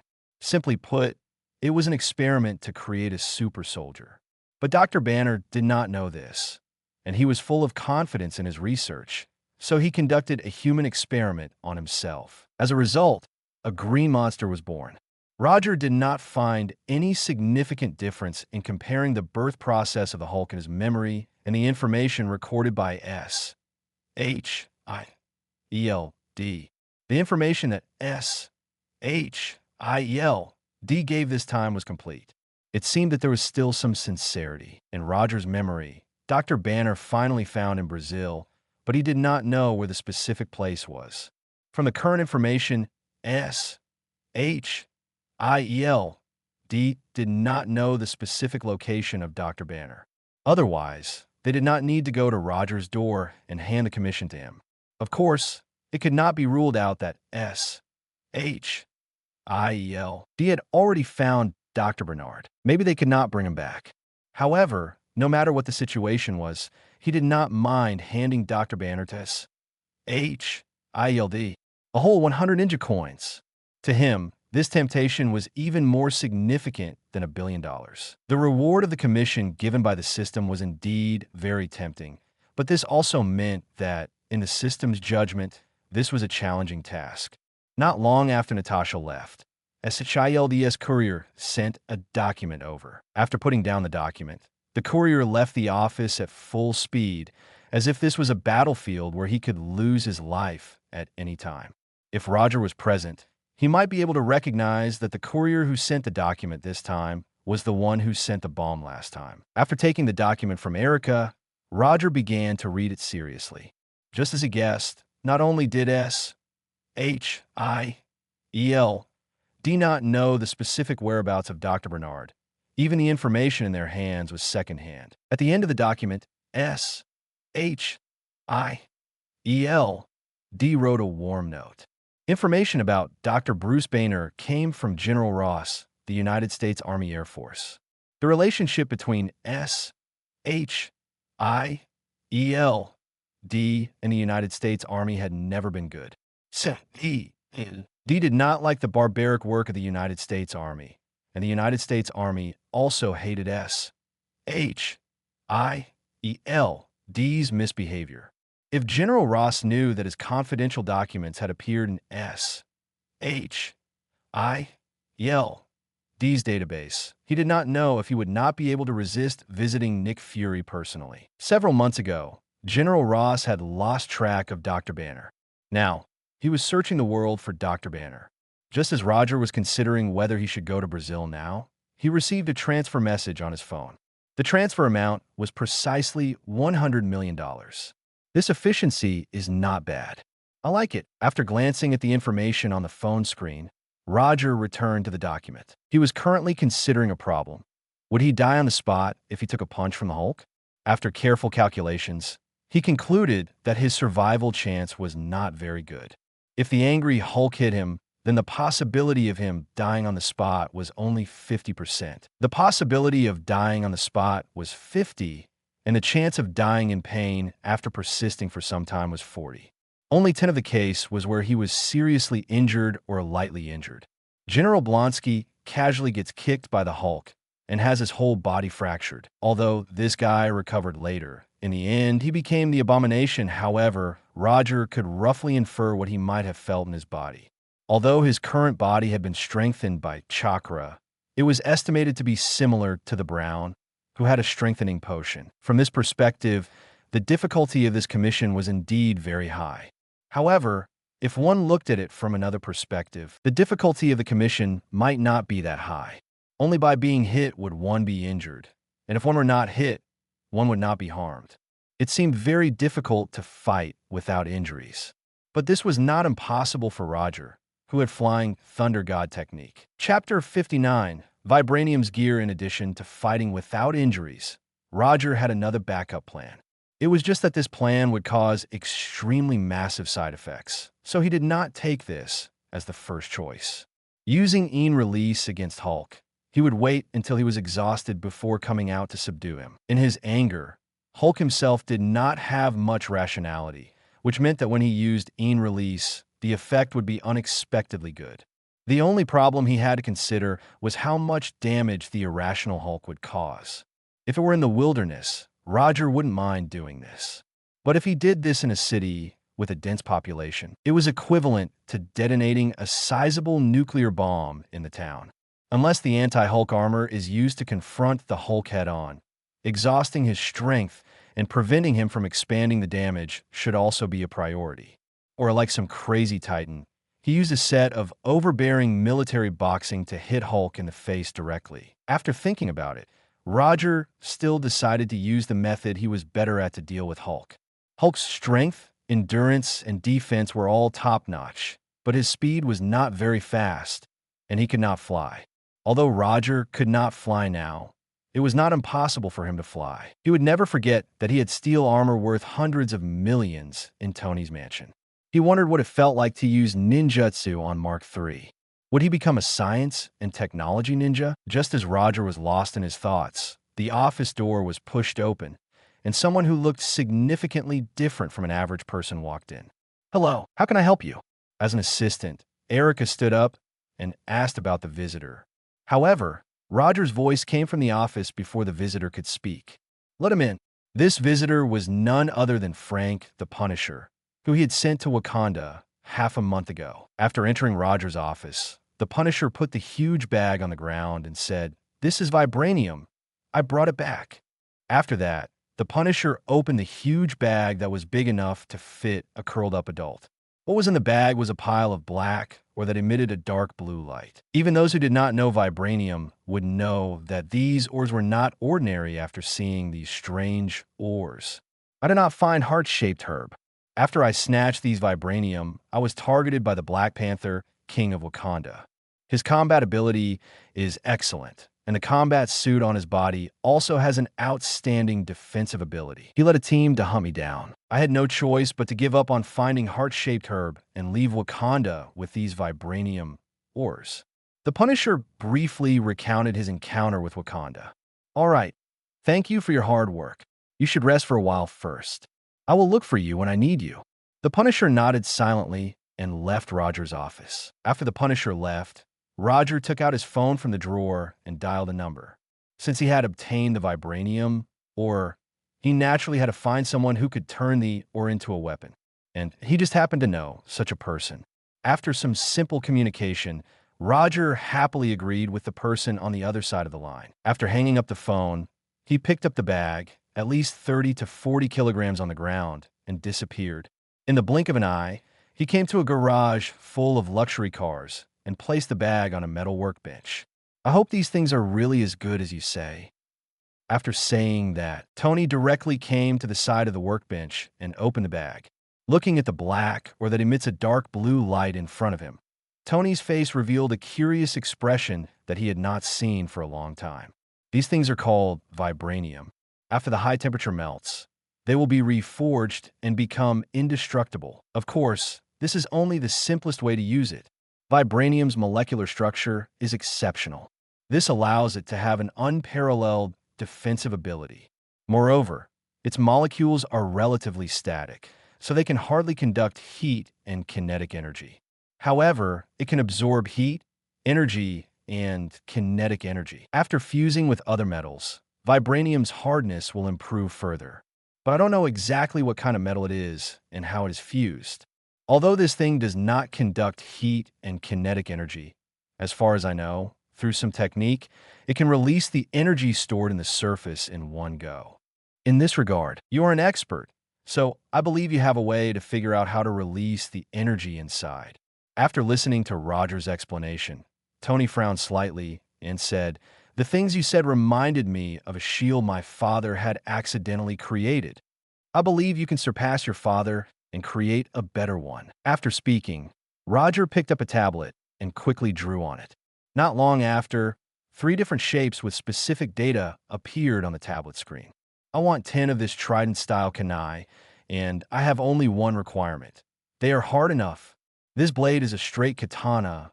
I want one, and it's the kind that can release stored energy. As for this fan also needs to be able to store and release energy."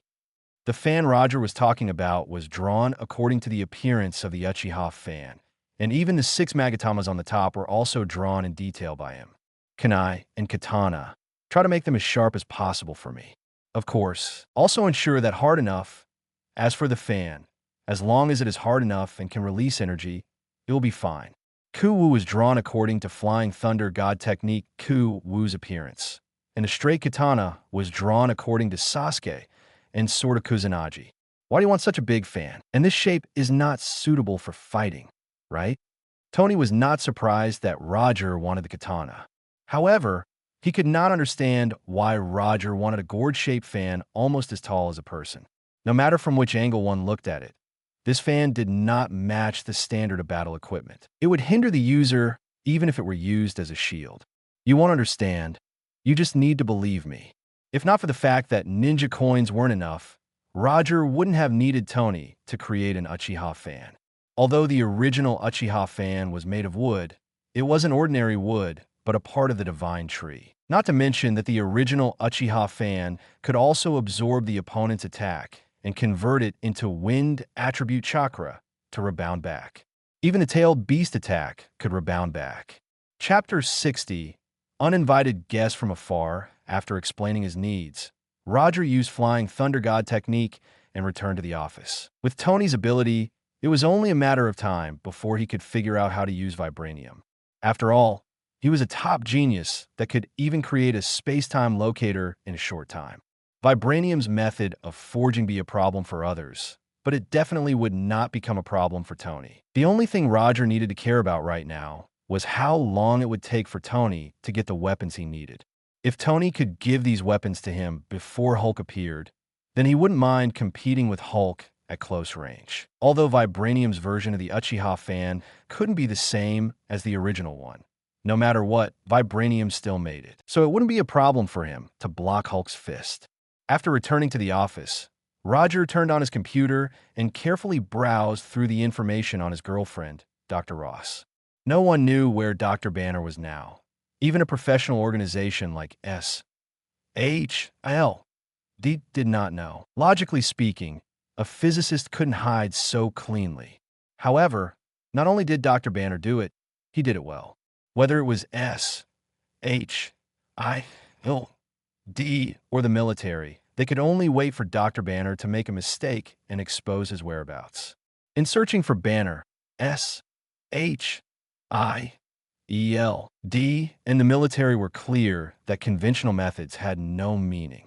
Therefore, Roger planned unconventional methods, starting with Banner's girlfriend, Betty. HILD and the military also had planned on this side. They spent a lot of time monitoring Betty's every move, hoping to get news of Banner from her. But the result was, with no surprise, nothing. Although he had not been able to track down Banner from Betty, SHILD still sent her information over. Betty Ross, a Ph.D. in cell biology, was currently teaching at Culver University in Virginia. Betty was not only a colleague and girlfriend of Banner, but also the daughter of General Ross. Because of General Ross's existence, Betty did not suffer any unreasonable treatment after an accident with Banner.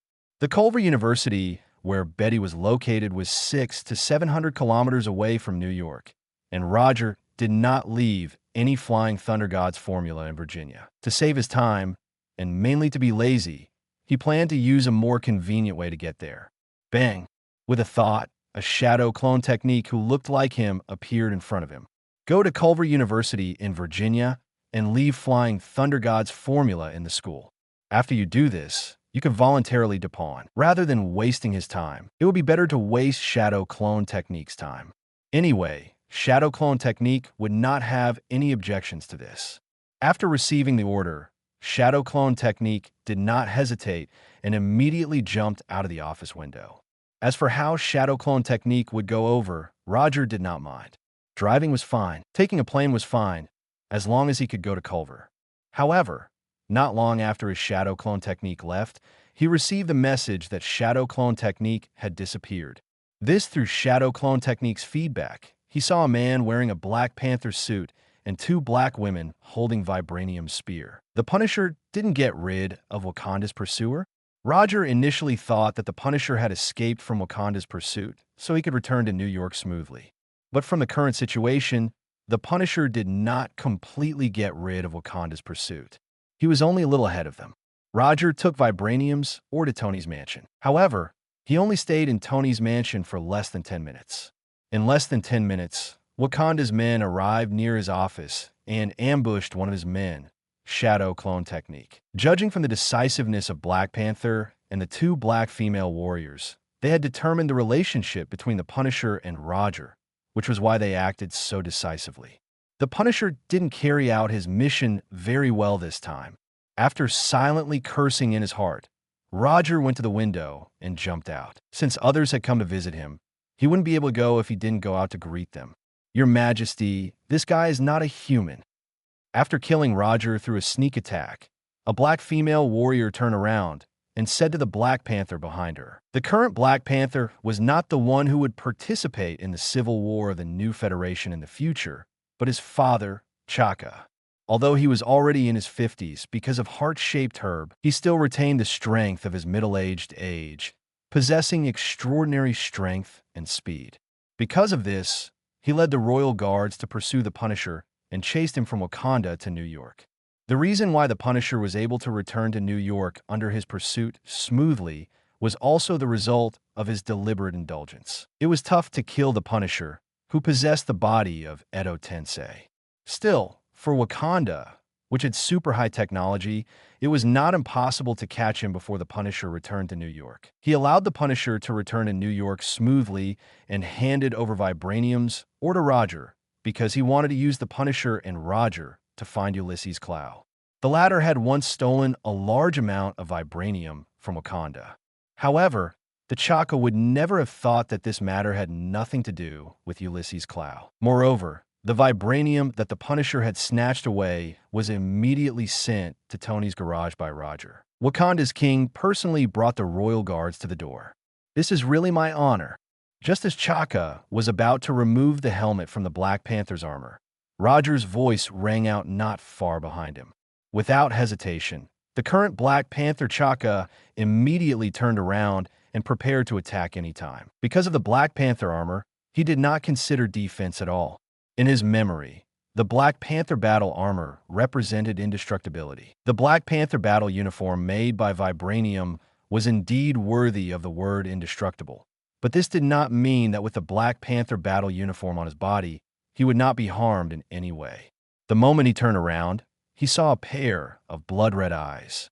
He had never seen a couple of eyes, but instinctively sensed danger. Then, under the watchful eyes of the two black female warriors, Roger came to the stunned Chaka and struck the Rasengan to Chaka. Chapter 61.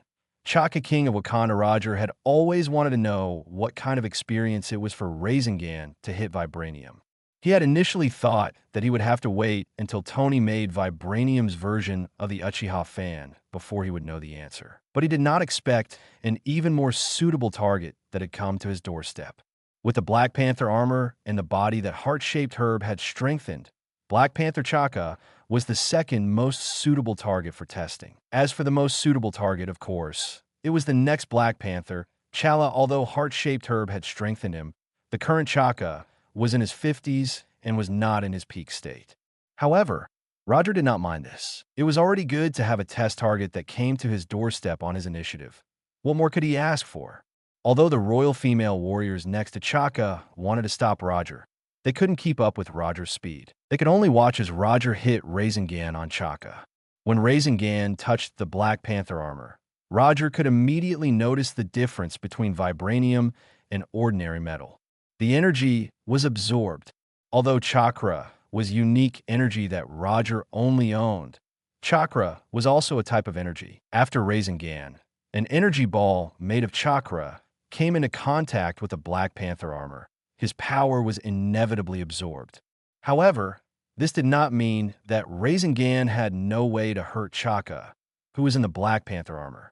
Vibranium could absorb energy, but the amount of energy vibranium could absorb had a limit. As long as it surpassed the absorption efficiency of vibranium, then vibranium could only rely on its sturdiness to resist the damage. In less than a second, Roger calculated the consumption of chakra.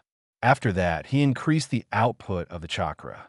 After instantly increasing the output of chakra, the absorption of chakra in the Black Panther armor suddenly became insignificant, and Rasengan's power began to go through the Black Panther armor. At this time, Chaka was still under the control of the Sharingan in release.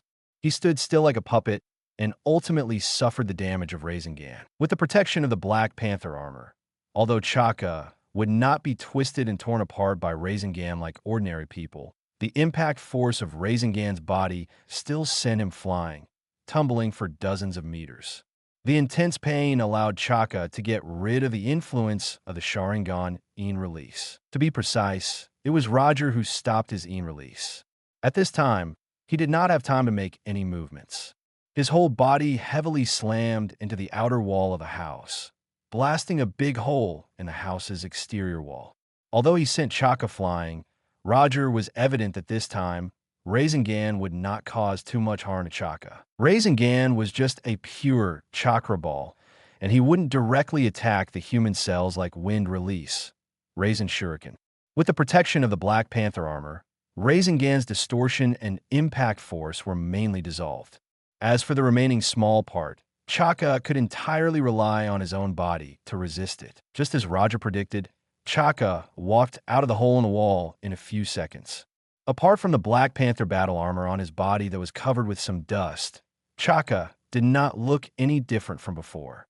However, this was only from the perspective of a bystander. Chaka himself knew very well that if not for the Black Panther battle armor made by vibranium protecting him, Reencarnacion just now would have been enough to injure him heavily. Even if the battle armor dissolved most of the damage, the remaining small portion of power almost made him unable to get up. Chaka felt as if a speeding locomotive had just hit him. Moreover, this locomotive was spinning as it hit him. This guy could break the defense of the Black Panther armor. Although there was no gap in the Black Panther battle armor defense, this thought still emerged in Chaka's mind. Chaka stayed in place with extreme vigilance, not daring to approach Roger rashly, afraid he would be hit by Reencarnacion again. Until now, Chaka still felt a little dizzy, and sometimes there was a burst of stabbing pain in his body. Chaka did not launch an attack, but his two royal warrior women were not so concerned about Roger. After seeing Chaka walk out of the hole in the wall, the two royal female warriors raised the spear in their hands and stabbed Roger fiercely. Just as the spear in the hands of the two royal female warriors was about to stab into Roger's body, they simultaneously felt the cold touch on their necks. Then, there was intense pain and endless darkness. At this time, Roger was still standing in the same place. After sensing the attacks of the two royal female warriors, he took out two swords in his hands and threw them at them very casually. After Bullseye's selfless teaching, his current hand sword throwing technique had reached an incredible level. He could have the sword in his hand shoot accurately at the enemy from any angle any way he wanted to. After quickly dealing with these two royal female warriors, Roger did not even have an interest in looking at their corpses. He directly used body flickering technique to disappear from the spot. When Roger disappeared, Chaka raised his alert, preparing to defend against Roger's attack. However, his vigilance was meaningless. When he saw Roger again, Roger had already appeared in front of him.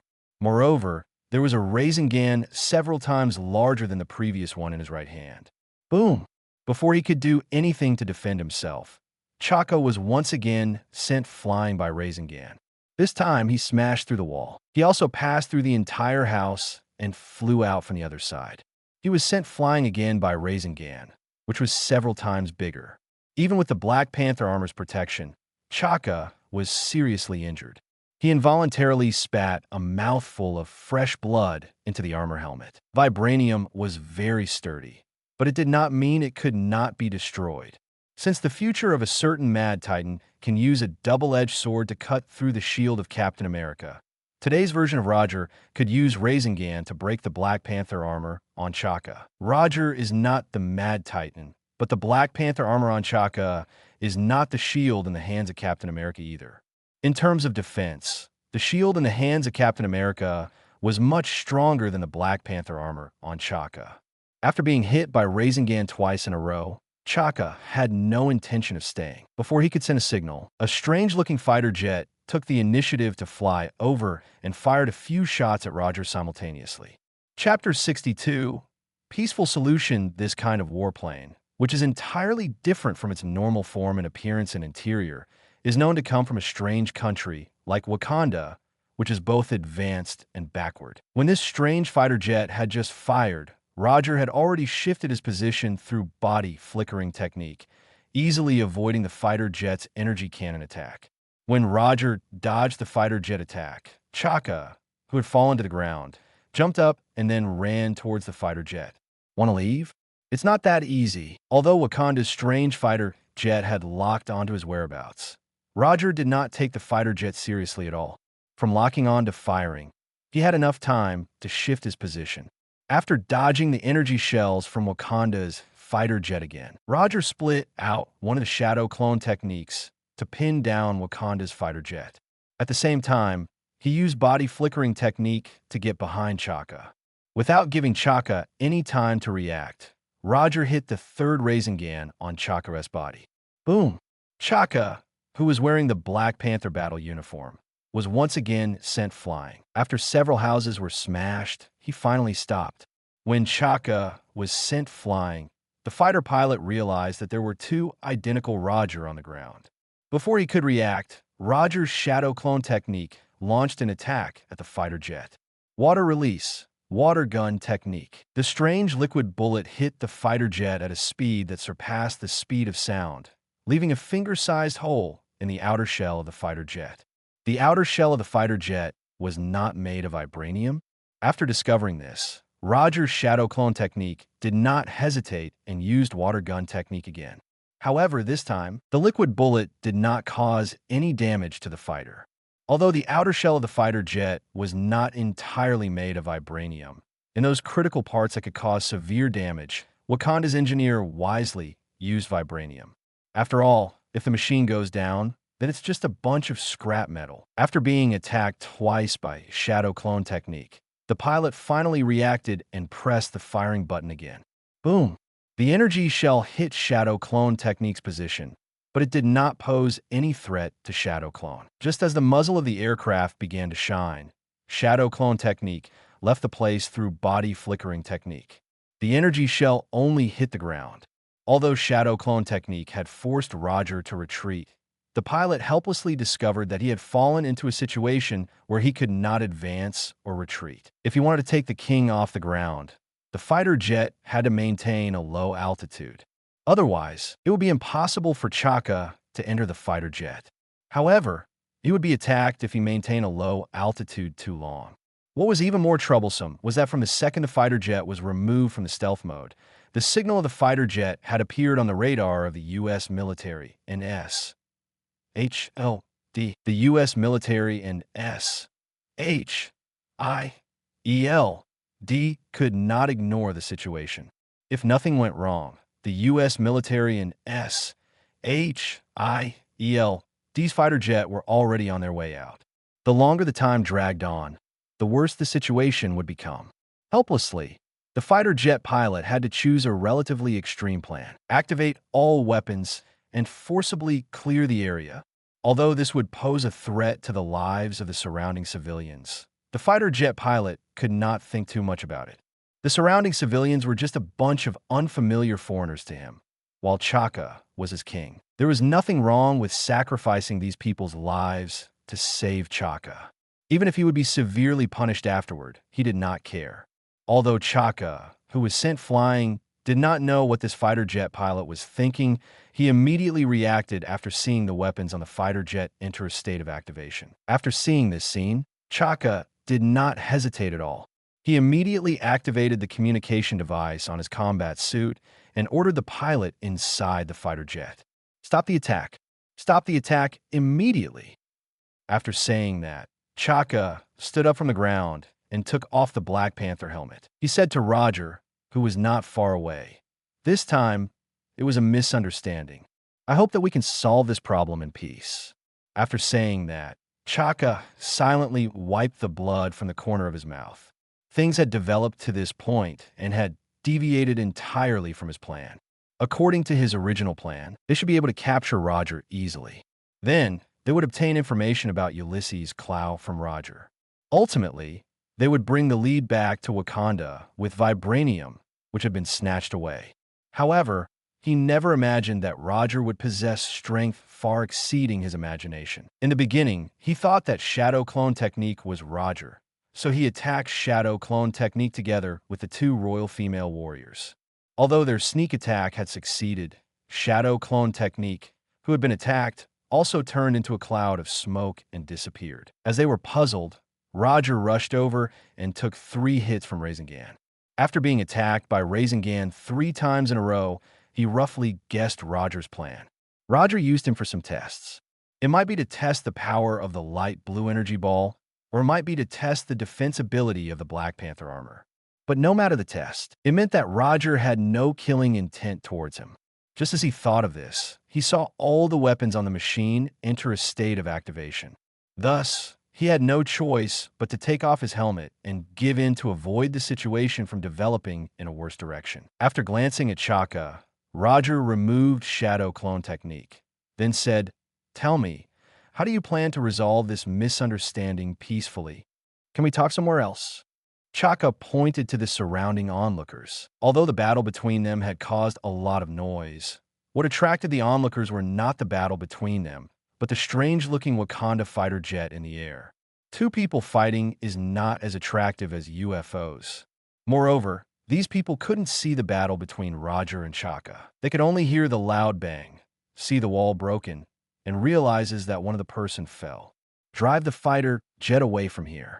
Without my order, you are absolutely not allowed to remove the stealth mode.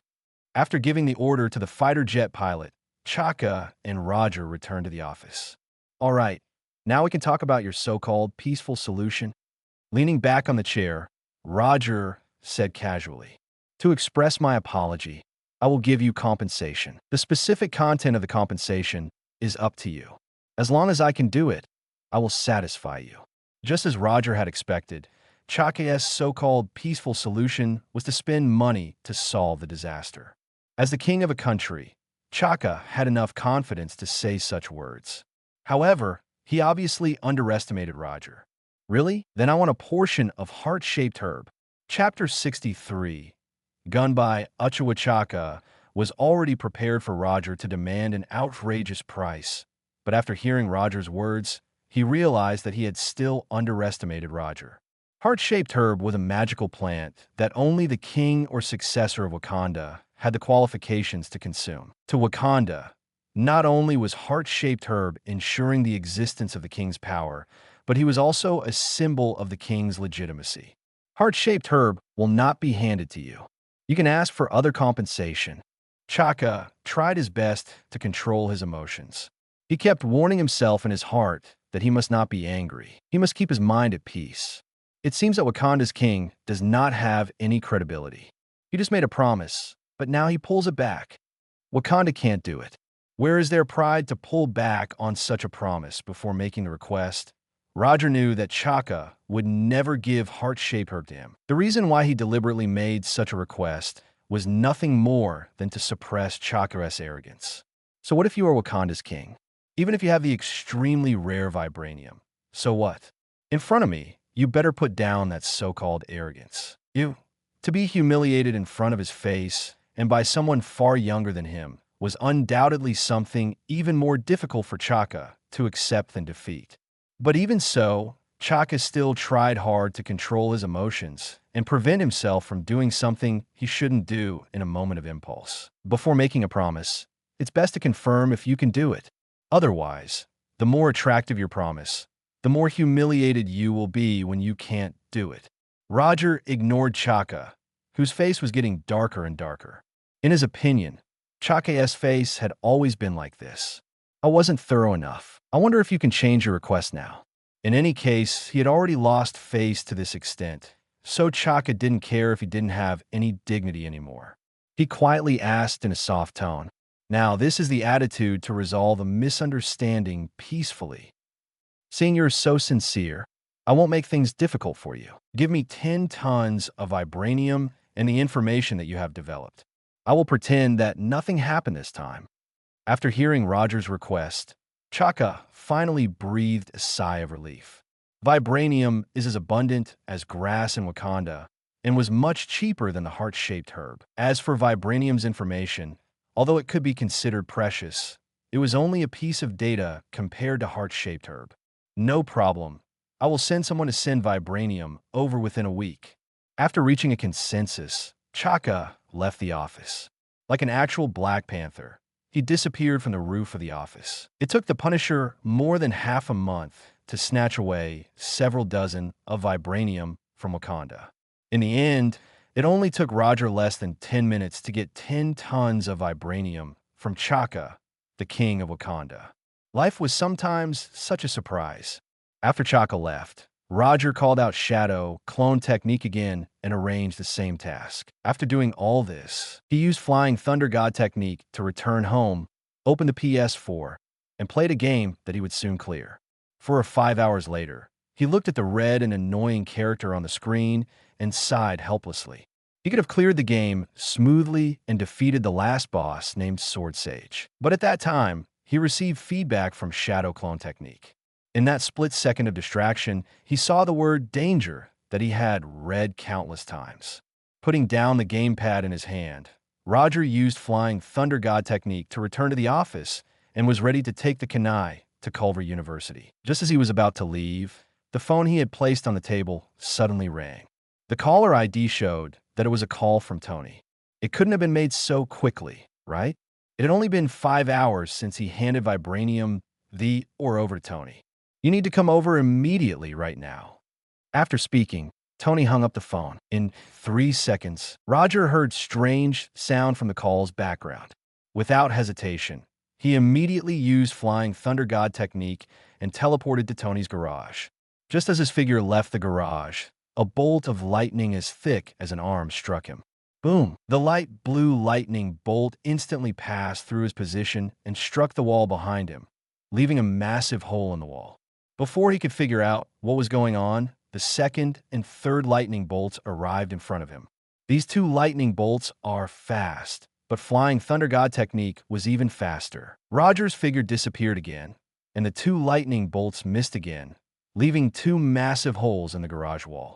After returning to the garage through Flying Thunder God technique, he was much more careful. He avoided the lightning that scattered everywhere and came to Tony's side. What exactly did you do? Right now, what was crazily releasing lightning was none other than the vibranium version of the Uchiha fan that Roger had asked Tony to create. I fused the vibranium you brought with me with the ancient spear I bought at Norway's auction. I added some other metals, and it became what it is now. When he heard the word Norway, Roger instinctively felt something was wrong. From an average human's perspective, Norway was an ordinary Nordic country. But if you consider other unnatural factors, Norway is a country with a rich background. It is not very special. It is just that the Asgardians prefer Norway. To some extent, the Nordic legends that originated from Norway can be equivalent to the biographies of the Asgardians. Are you kidding me? Even if Tony added some strange things inside, it was impossible to lead to this current situation. That vibranium version of the Uchiha fan was now crazily releasing lightning. This was definitely not a normal phenomenon after several substances were fused together. To test if this thing can store and release energy, as he said, I used arc reactor to charge it. After saying that, Tony pointed at a work table not far away. On the work table, more than 20 small arc reactor could no longer glow. Although Tony's expression is hidden behind Mark III, Roger is sure that this guy was hiding something. However, this was not the main point. The main issue now was how to deal with the vibranium fan that was currently releasing electricity. Chapter 64. The fan and the sword. According to Tony, vibranium's fan could release electricity because Tony used arc reactor to charge the fan. Although this so-called one time was a bit too much, no matter what, the energy that could be stored inside the fan was limited. This also meant that even if they did nothing, the energy in the fan would disappear entirely because of time. However, Roger and Tony could not confirm how long it would take. The only thing they could confirm now was that if they allowed the fan to release electricity, it would not be long before Tony's mansion would become a pile of ruins. After quickly thinking for a few seconds, Roger promptly made a decision. He will throw the fan into the sea. Roger immediately called out 4 shadow clones and arranged different tasks for them. One of them, shadow clone technique, immediately went to the sea on the outside, while the other 3 tried to approach and take the fan away. If one of the 3 shadow clones could touch the fan, then the shadow clones could directly take the fan away through Flying Thunder God technique. The idea was beautiful, but the reality was cruel. The 3 shadow clone technique responsible for taking the fan had just walked a few steps when they were hit by the incoming lightning and turned into smoke. After the 3 shadow clone technique disappeared, Roger used shadow clone technique once again and summoned 8 shadow clones. This time, the result was slightly better than before. The best shadow clone technique was only 3 meters away from the fan. After repeated attempts, shadow clone technique, who used body flickering technique, and Chidori current finally arrived in front of the fan and placed his right hand on it. Just as this shadow clone technique's right hand touched the group fan, the intense electric current released by the group fan pierced his body, turning him into a cloud of smoke. Before it turned into smoke, this shadow clone used its last moment to leave Flying Thunder God's formula behind on the fan. Flying Thunder God's formula was left on the fan, and the next thing was much more straightforward. The fan that released electricity was successfully taken away by his shadow clone technique, and Tony's garage finally regained its calmness. Just as Tony breathed a sigh of relief, an explosion like a nuclear bomb exploded in the sea several kilometers away. Boom! Although the explosion location was in the sea several kilometers away, Tony and Roger in the garage still felt the earthquake. The vibration disappeared after a few seconds, and everything returned to normal. If there is a next test, I hope you can start with the smallest test. There was no problem with the energy absorption level of the test fan. However, using the 25 arc reactor at the beginning was very problematic. This was not something Tony would do. 10 minutes later, a drenched shadow clone technique brought the fan back to the garage. Roger sent out 20 shadow clone technique to find this fan that fell into the sea as soon as possible because he thinks most likely the fan had its position changed because of the explosion. After handing over the fan that was still releasing a weak electric current to Roger, the drenched shadow clone technique turned into a cloud of smoke and disappeared. Only now did Tony open his mouth to ask Roger, "This ability of yours is very special. After I lost to you last time, I carefully reviewed everything, including all the data I collected at that time. But all the information you collected showed that you were no different from a puppet that would turn into smoke and disappear. How did you do this?" Roger was not surprised that Tony would ask this question. After all, he had used shadow clone technique repeatedly in front of Tony. "You can treat this as my superpower. As for how I did it, let's leave it at that now. The explanation will be very long and complicated." After saying this, Roger stopped and did not continue. Seeing that Roger did not intend to continue, Tony did not continue to ask. He changed the topic and said, "Although this thing is different from what I planned, according to the performance just now, this thing should meet your requirements." After speaking, Tony took out a suitcase and put it in front of Roger. Inside the suitcase were 10 Flying Thunder God Technique kunai made by vibranium and a 1-meter-long straight katana. "With this, I have finished what you asked me to do." Roger did not look at the 10 kunai, but picked up the straight katana. From the outside, this katana looked precisely the same as the Kusanagi Suravuchi Sasuke. Under Tony's gaze, a light blue chakra appeared on Roger's right hand. A few seconds later, a satisfied smile appeared on his face. Although he didn't know how Tony did it, the katana in his hand met his requirements. It could even be said that it gave him a big surprise. After vibranium fused with the antique spear Tony had bought from Norway, he possessed excellent energy absorption and release capabilities. His chakra could flow through every inch of the katana without being affected, and it could also significantly increase the sharpness of the katana. This katana seemed to be tailor-made for his chakra volume. "I am delighted with this. When do you want me to fulfill my promise?" After hearing Roger's words, Tony did not even think and directly said, "Right now, the location is still outside." Right now, he was still wearing Mark III, and after he finished speaking, he took the lead and flew out, waiting for Roger to arrive. To let Tony forge a weapon, Roger agreed to his request. It is to fight him again. This was Tony's condition.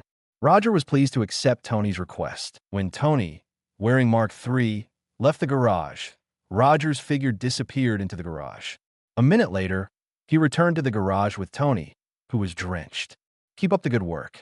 I believe you can use better battle suits next time." After comforting Tony, Roger brought the fan, which was still releasing weak electric currents, the briefcase containing the katana and vibranium kunai, then teleported to the office.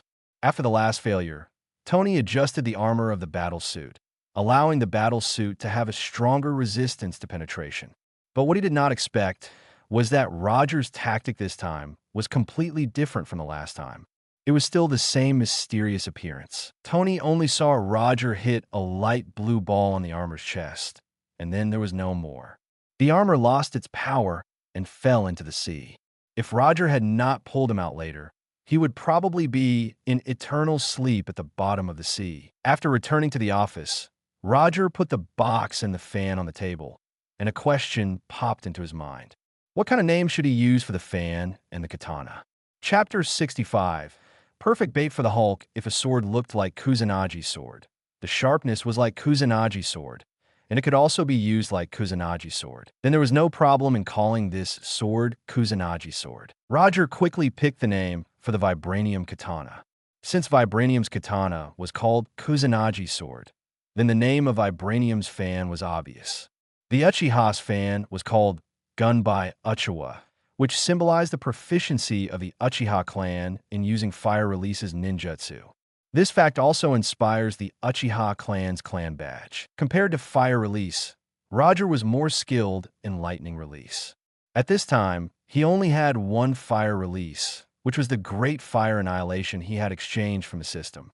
As for lightning release, he currently had 3 ninjutsu: Chidori, Chidori Sharp Spear, and Chidori Current. Moreover, after Tony created the sword of Kusanagi for him, he would soon be able to grasp the other lightning release ninjutsu, Chidori Katana. Therefore, he named the fan Gunbai Uchiwa, symbolizing the Uchiha clan. The name commemorated the other classic anime he had seen before his transmigration. As expected, the Gunbai Uchiwa and Kusanagi sword would be his primary weapons for a long time. As for Flying Thunder God Kunai, he was like before, using it for the teleportation location and cleaning up the miscellaneous mob. Roger originally planned to go to Virginia to see Dr. Betty Ross, the girlfriend of Dr. Banner. However, Tony's high efficiency had disrupted his plan, so he decided to let his only subordinate go to Culver University in his place.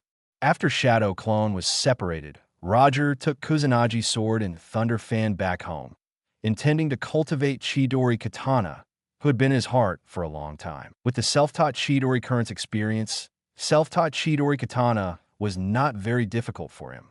After Roger returned home, Shadow Clone directly came to him through Flying Thunder God's formula on the Punisher and told the Punisher about the plan for him.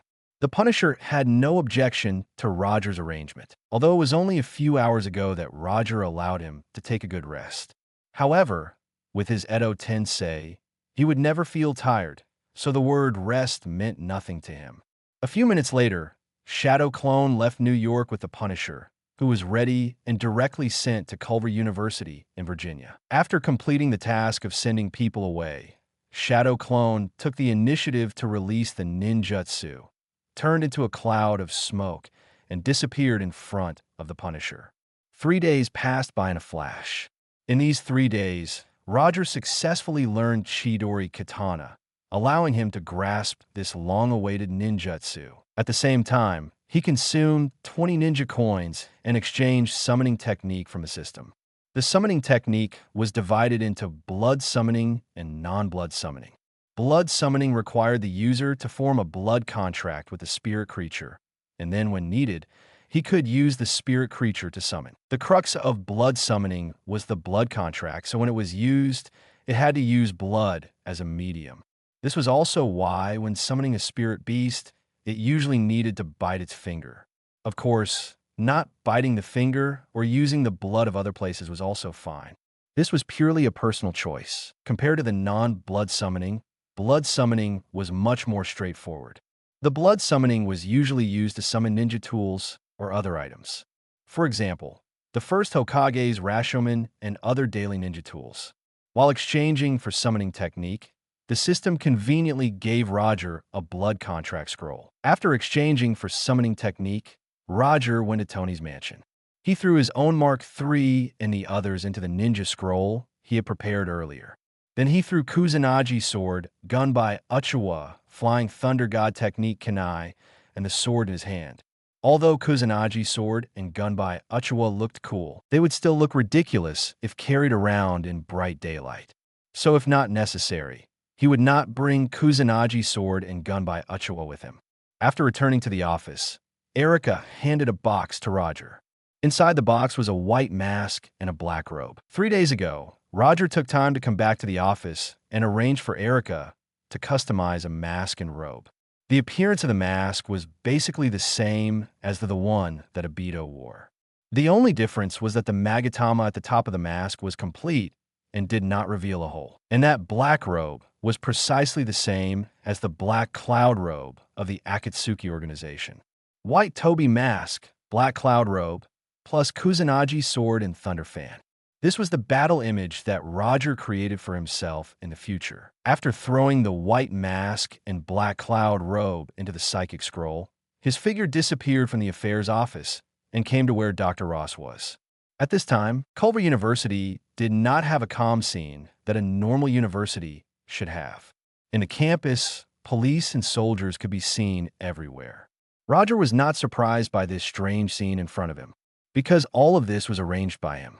3 days ago, he had arranged a new task for the Punisher through Shadow Clone, kidnapping Betty Ross, blowing up all the laboratories Banner had used, and doing it as obvious as possible. The Punisher used the high-profile method he understood to kidnap Dr. Ross, who was in class, in front of everyone, and then installed a time bomb in the laboratory that Banner had used. Not only that, after the kidnapping and explosion incident, he also contacted the local news media as well as several large media in the country. He arrogantly provoked the local police and the FBI. Then, the scene in front of him happened. The local police and the FBI agents rushed to Culver University immediately. As for the U.S. soldiers that appeared on the campus, they were sent by General Ross. Initially, this kind of thing was unsuitable for the military to intervene. Even if Dr. Ross was the daughter of General Ross, it was not convenient for him to send people over.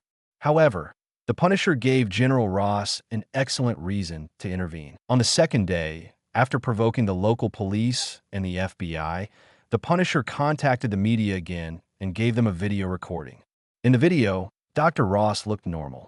She was neither panicked nor haggard. In a very calm tone, she talked about the days when she and Banner conducted research together. The research that Dr. Ross was talking about was the physical strength enhancement experiment that General Ross was secretly carrying out. Roger specially ordered this video. He wanted to use this video to fish out Bruce Banner. Chapter 66, Dr. Ross, since even S.H.I.E.L.D. in the military could not find Banner, a physics doctor who was full of hidden talent. Roger naturally would not waste his time on finding Banner. Since I can't find you, I'll let you take the initiative to appear, Roger murmurs. After the accident, although Banner had not contacted Dr. Ross once, Roger was sure Banner had always been concerned about Dr. Ross' safety. The reason why he didn't show up was to protect Dr. Ross. Therefore, Roger planned this kidnapping case and let the Punisher make this matter big. Only in this way could Banner, who was hidden somewhere, know this news and make him appear obediently. His beloved girlfriend was kidnapped, and he also had the strength to save his girlfriend. In such a situation, Roger was not afraid that Banner would not appear. As for whether Banner would hold a grudge because of this, he did not care. The one who kidnapped Dr. Ross was the Punisher. What does it have to do with me? Just as he was strolling around Culver University with a relaxed expression, he saw two familiar figures. One was Coulson, whose hairline was moving further backward, and the other was the Black Widow Natasha, who was wearing casual clothes. H.I.L.D. came, and the place was getting more and more lively. The police, the FBI, and the military had all appeared, so it was not strange to have another S.H.I.L.D. When Roger saw Coulson and Natasha, they also saw Roger, and then they took the initiative to come over. You were the one who arranged everything here, right? Natasha took the initiative to speak as soon as she arrived. Others might not know the reason, but Natasha could tell at a glance that it was Roger's doing. One look at the kidnapping case of Dr. Ross. It was obvious that it was to lure out the hidden Bruce Banner. Although you are S.H.I.E.L.D. senior agent, you can't accuse others of being guilty. When the kidnapping happened, I was still in New York, and many people saw the kidnapper. The kidnapper looked nothing like me. Natasha did not believe a word of Roger's explanation. Although Roger's actions seemed excessive, S.H.I.E.L.D. was not a moral organization either. To achieve their goal, S.H.I.E.L.D. had done many shameful things. No matter what, I hope Dr. Ross can come back safely in the end. Natasha hinted that Roger should not go too far. Even if Natasha did not say it, Roger would not hurt Dr. Ross. From beginning to end, he only had one goal: to lure Banner out and then hand him over to S.H.I.L.D. As for what would happen to Banner after handing him over to SHALD, it was no longer within his scope of consideration. However, he believed the Hulk, this lively little fellow, would protect Banner's life. After chatting for a while, Roger left Culver University and used Flying Thunder God technique to come to the Punisher's side. After kidnapping Ross, the Punisher did not immediately leave the city with him. Instead, he brought her back to a neighborhood near her house. Before the kidnapping began, the Punisher had made sufficient preparations. For example, the weapons and transportation tools needed for the operation, the hidden locations required after the process, and so on. He was fully prepared. His current location was less than a kilometer away from Ross' home. Moreover, he had investigated that the owner of this family had just gone on vacation some time ago, so that no one would appear here for a while. After bringing Dr. Ross here, other than restricting Dr. Ross from leaving this place and contacting the outside world, he did not restrict Dr. Ross in any way. He even ordered her pizzas several times from the pizza shop that Dr. Ross liked. From his identity as a kidnapper, he was one of the top 10 kidnappers of the year with the best service for the kidnapping target. When Roger arrived, the Punisher took the initiative to stand up, left the living room, and returned to her room. Ross was initially watching the latest news reports. The sudden appearance of Roger immediately frightened her.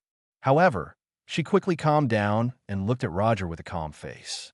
"Are you the person who instructed Frank to kidnap me?" In the past 3 days, Dr. Ross and the Punisher got along quite well, so she knew the Punisher's name and why the Punisher looked completely different from ordinary people.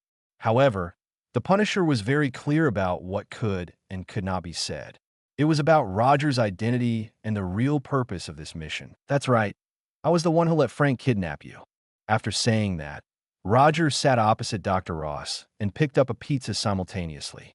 After a few bites, he continued, "Although it is very old-fashioned, I think it is necessary to say something. I have no ill intentions towards you. I want your boyfriend Banner to appear on his initiative so you don't have to worry about your safety. As long as Banner appears, you can go back." It had to be said that the pizza in this shop was delicious. No wonder Betty Ross and Bruce Banner liked it. Banner? When the accident happened, Dr. Ross was injured and fainted. Since that day, she had never seen Banner again, nor had she received any information about him. He should still be alive and well, but I don't know where he is. At this time, Banner had just finished a day of work. When he returned to his residence, he prepared an ordinary dinner. Then he picked up a thick Portuguese dictionary and planned to solve his dinner while learning the official Portuguese language on Brazil's side. Just as he turned on the TV and was about to learn Portuguese from the TV festival, he accidentally saw a piece of news on the other station. Although he still did not understand Portuguese and the image on the TV was not particularly clear, he still recognized the person on the TV at a glance. This was an international channel. Occasionally, there would be some foreign news, such as American news. He recognized the person in the news, the woman who still retained the photo, even when he was fleeing. After seeing this, he immediately turned on his computer and began to search for relevant news information. When he found the relevant news reports, the bracelet in his hand issued an ear-piercing alarm. His heartbeat rate began to rise rapidly, and his breathing increasingly rapid. Just as the blood vessels on his neck bulged and revealed a trace of abnormal green, he finally reacted. He quickly breathed, and his heartbeat began to calm down gradually. When his heartbeat returned to normal, he turned off the computer and began to pack his luggage. After fleeing for more than a year, he decided to return to the United States. Chapter 67. The Hulk appeared. How could he still be considered a man if he couldn't even protect the woman he loved? Although Banner is a man of culture, he is definitely not a man of culture from the heart. Previously, he had been fleeing because he wanted to research a way to turn himself back into an average person, and not because he was afraid of General Ross. After tidying up his items, Banner pushed open the door and left without looking back. After chatting with Dr. Ross, Roger used Flying Thunder God technique to return to his home in New York. He opened the PS4 again and continued his blacksmithing game. Before leaving, he left a Shadow Clone for the Punisher and asked Shadow Clone to help the Punisher to prevent them from being found by the FBI or SHLD. For days passed by in a flash. When Roger finally cleared this beloved and hateful blacksmithing game, he received a feedback message from Shadow Clone. After receiving the feedback message, he did not hesitate to put on the black cloud robe, the Magatama mask, the Kusanagi sword, and Gunbai Uchiwa. Then, he used Flying Thunder God technique and teleported to Culver University in Virginia. When he came here, the first thing he saw was the angry Hulk with green skin. After 4 days of running, Banner finally returned to this place that was once so familiar. But as soon as he appeared, a heavily armed army sprang up inside the school and surrounded him. General Ross specially arranged this army. There was only one goal for them: to capture Banner. Under the command of General Ross, the cornered Banner could only transform into the Hulk and engage in a head-on battle with these fully armed soldiers. Then, the massacre happened. Although General Ross had made sufficient preparations and an exceptional team with rich experience. However, all his preparations seemed meaningless under the massive gap in strength. If not for that S.H.I.E.L.D. who suddenly intervened in the battle, the Hulk would have already run off to who knows where. Even so, the Hulk still displayed an invincible and tyrannical strength, causing S.H.I.L.D. special forces to be continuously defeated. The current Culver University was more like a battlefield than university, a battlefield where a human army fought against inhuman monsters. After arriving here, Roger first analyzed his surroundings before slowly walking towards the Hulk, who was not far away. The Hulk was like a beast attacking S.H.I.E.L.D's special squad. When he saw Roger, wearing a bright black cloud robe and holding a gun by Uchiwa, walking towards him, he changed his target.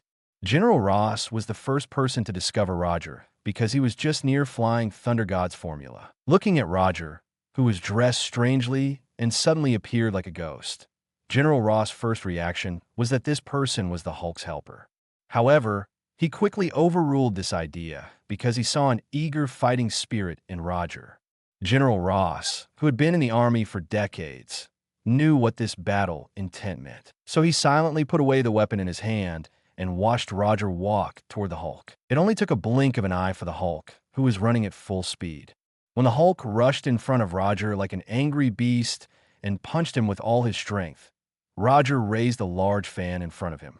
The Hulk's fist slammed into the gun by Uchiwa in Roger's hand. When everyone thought Roger would be sent flying by a single punch from the Hulk, they saw a completely unexpected scene. Roger, who was holding the gun by Uchiwa, was not sent flying.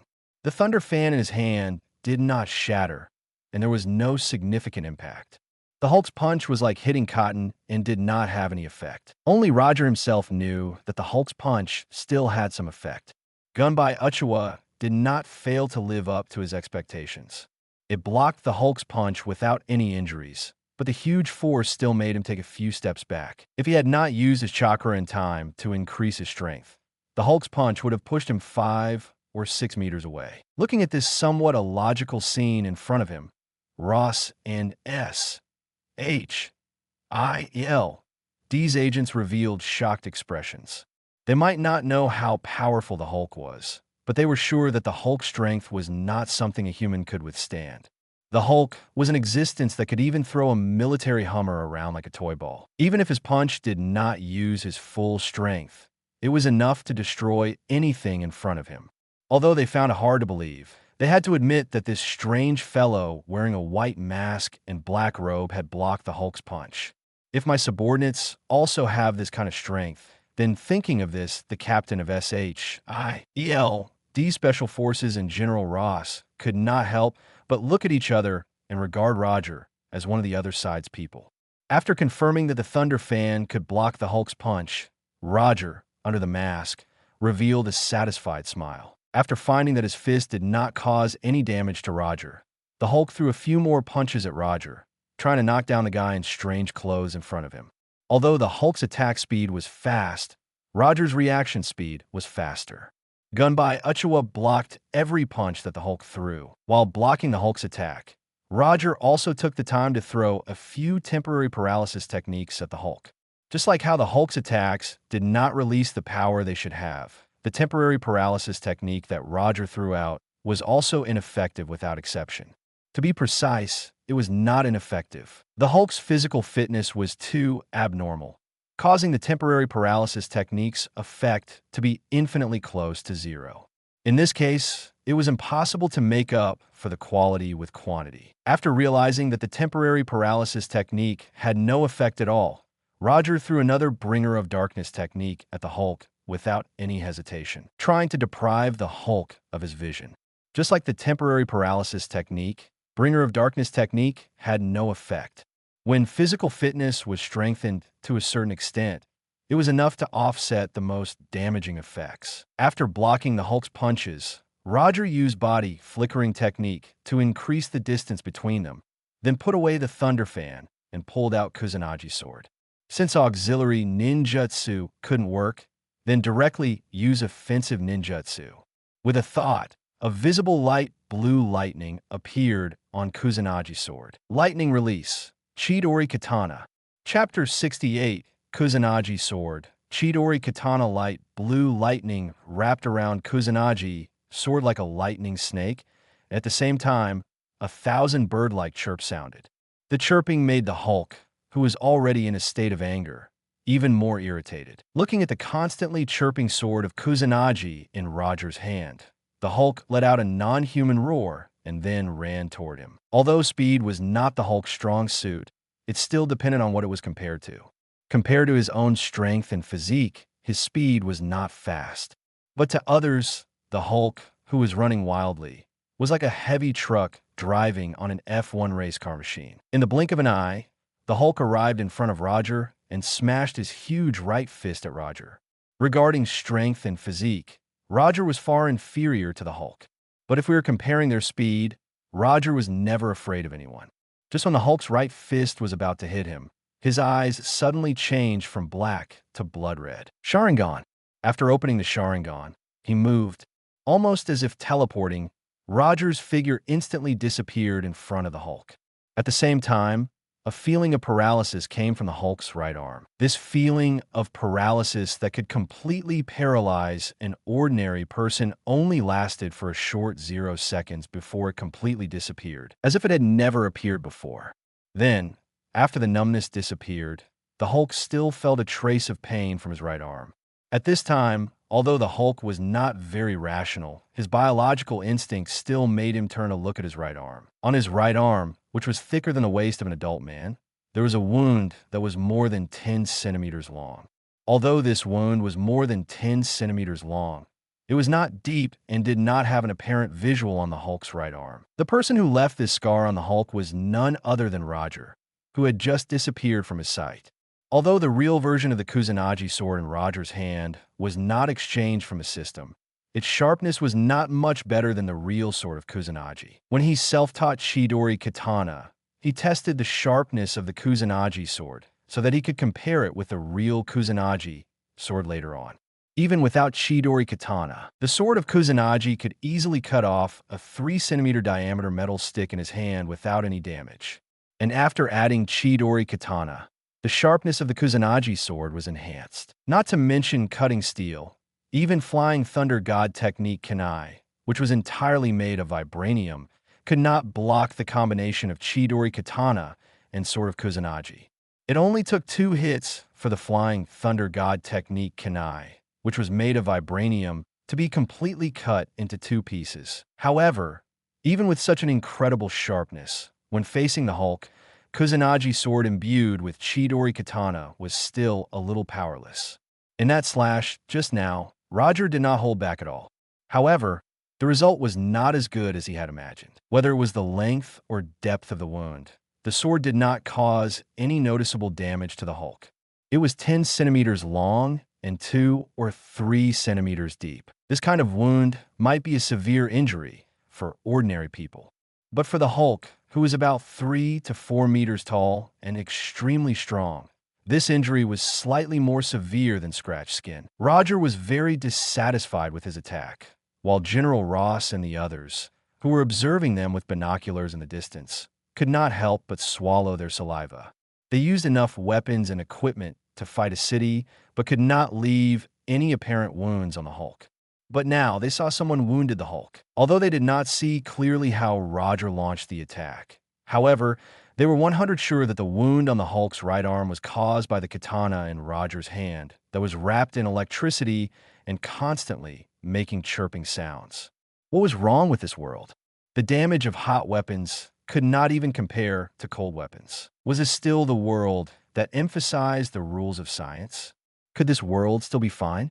Just as General Ross and the others looked at Roger and the Hulk in disbelief, Blonsky, who was beside General Ross, had a powerful desire in his eyes. This kind of power, this form, was simply the perfect creature in this world. If not for the fact that there would be serious life-threatening danger near the Hulk, Blonsky wanted to personally touch the Hulk's body and feel the power contained under that perfect body. When General Ross and the others were shocked, Roger launched another attack on the Hulk. Although Kuzunagi's sword imbued with Chidori katana could not cause significant damage to the Hulk, it was not weak to the point where it could not harm the Hulk at all. Even if he could only cut out a 10-centimeter wound at a time, as long as he persisted, he would eventually reach the point where Hulk's muscles and bones would be injured. After discovering that he was injured, the already angry Hulk became even more furious, smashing his fists toward Roger recklessly. The Hulk's attack seemed to be very powerful, but this kind of attack was full of predictable. Even if Roger closed his eyes, he could still dodge it. However, at this time, he did not directly leave the range of the Hulk's attack. Instead, he slightly exerted his legs and now jumped in front of the Hulk. The Hulk did not know why Roger did this, but when he saw Roger jump in front of him, a cruel smile appeared on his green face. "I will skin this guy alive." This was Hulk's idea. If it were Banner, even if Roger injured his right arm, he would not have such a cruel idea. Banner and the Hulk were like two sides of a coin to some extent. The Hulk was impulsive and easily angry, while Banner was calm and collected. The Hulk was good at solving problems with force, while Banner was good at solving problems with wisdom. Just as the Hulk was about to use the cruelest method to kill this guy in front of him, who had made him feel an inexplicable disgust ever since he appeared, he saw a pair of blood-red eyes with 3 tomo. Genjutsu, Sharingan. Roger originally had no intention of using the Genjutsu Sharingan. Still, the Hulk's ability to resist beatings was far beyond his expectations, so he had no choice but to use the backup plan of a Genjutsu Sharingan. Just a moment ago, he displayed in-release Bringer of Darkness technique to the Hulk. Still, the Hulk relied on his unimaginably powerful body to directly ignore Bringer of Darkness technique's influence. Although Bringer of Darkness technique did not affect the Hulk, this did not mean that the Hulk could completely ignore in-release's influence. Moreover, what Roger displayed this time was not an ordinary in-release, but in-release, which originated from the Sharingan. Anger was the source of the Hulk's strength, but anger could similarly become a heavy burden to crush the Hulk. Chapter 69, Death Valley. Although he had the Sharingan, Roger rarely used it in battle. Compared to Genjutsu, he preferred to be better at ninjutsu. The last time he used Genjutsu Sharingan was when fighting against Mr. Negative. That time, it was the first time he used the ability of the Sharingan in battle. Although it was the first time, the ability of the Sharingan's Genjutsu still surprised him. Through the hypnotic ability of the Sharingan, he pulled Mr. Negative into a fictitious memory. Then, without Mr. Negative noticing, he quickly killed this enemy who could release negative energy. Although Mr. Negative was also a superhuman, he was incomparable to the Hulk. Therefore, Roger did not intend to use the same tactics on the Hulk. In the face of a typical berserker like the Hulk, a berserker who grew increasingly furious, he decided to do the opposite, making the already enraged Hulk even more furious. After seeing Roger's pair of blood-red eyes, the incomparably manic Hulk suddenly quieted down as if he had seen a magical thing that could completely calm him down. However, this calmness lasted only 1 to 2 seconds before it shattered with a bang. The Hulk once again became agitated, and his pair of green eyes revealed a strange red color that was like blood. How could he make a person feel true despair? The method was straightforward. First, he would give him hope. When he thought he was about to achieve hope, he would personally break his hope and let him fall directly to the bottom of despair from the edge of attaining hope. This way, he felt the ultimate despair of falling from heaven to hell. The same method could also make a person feel extreme anger. This was what Roger was doing right now. While hypnotizing the Hulk, he tried to calm the Hulk down directly so that Banner could regain control of his body. Unfortunately, the Hulk was highly resistant to being calmed down. Therefore, Roger followed the original plan, making the initially angry Hulk even angrier. As the Hulk became even more furious, the Hulk also became strong. No more novels? Take part in the voting. The most requested novels and those with the most likes will be chosen for publication on euroaudiobooks.com. There, I can upload as much as I want without the risk of receiving a strike. Our 18 novels and other content that exceed what is morally acceptable are only published on Patreon or the free novels page. Remember, the site is funded by donations on Ko-fi and Patreon memberships.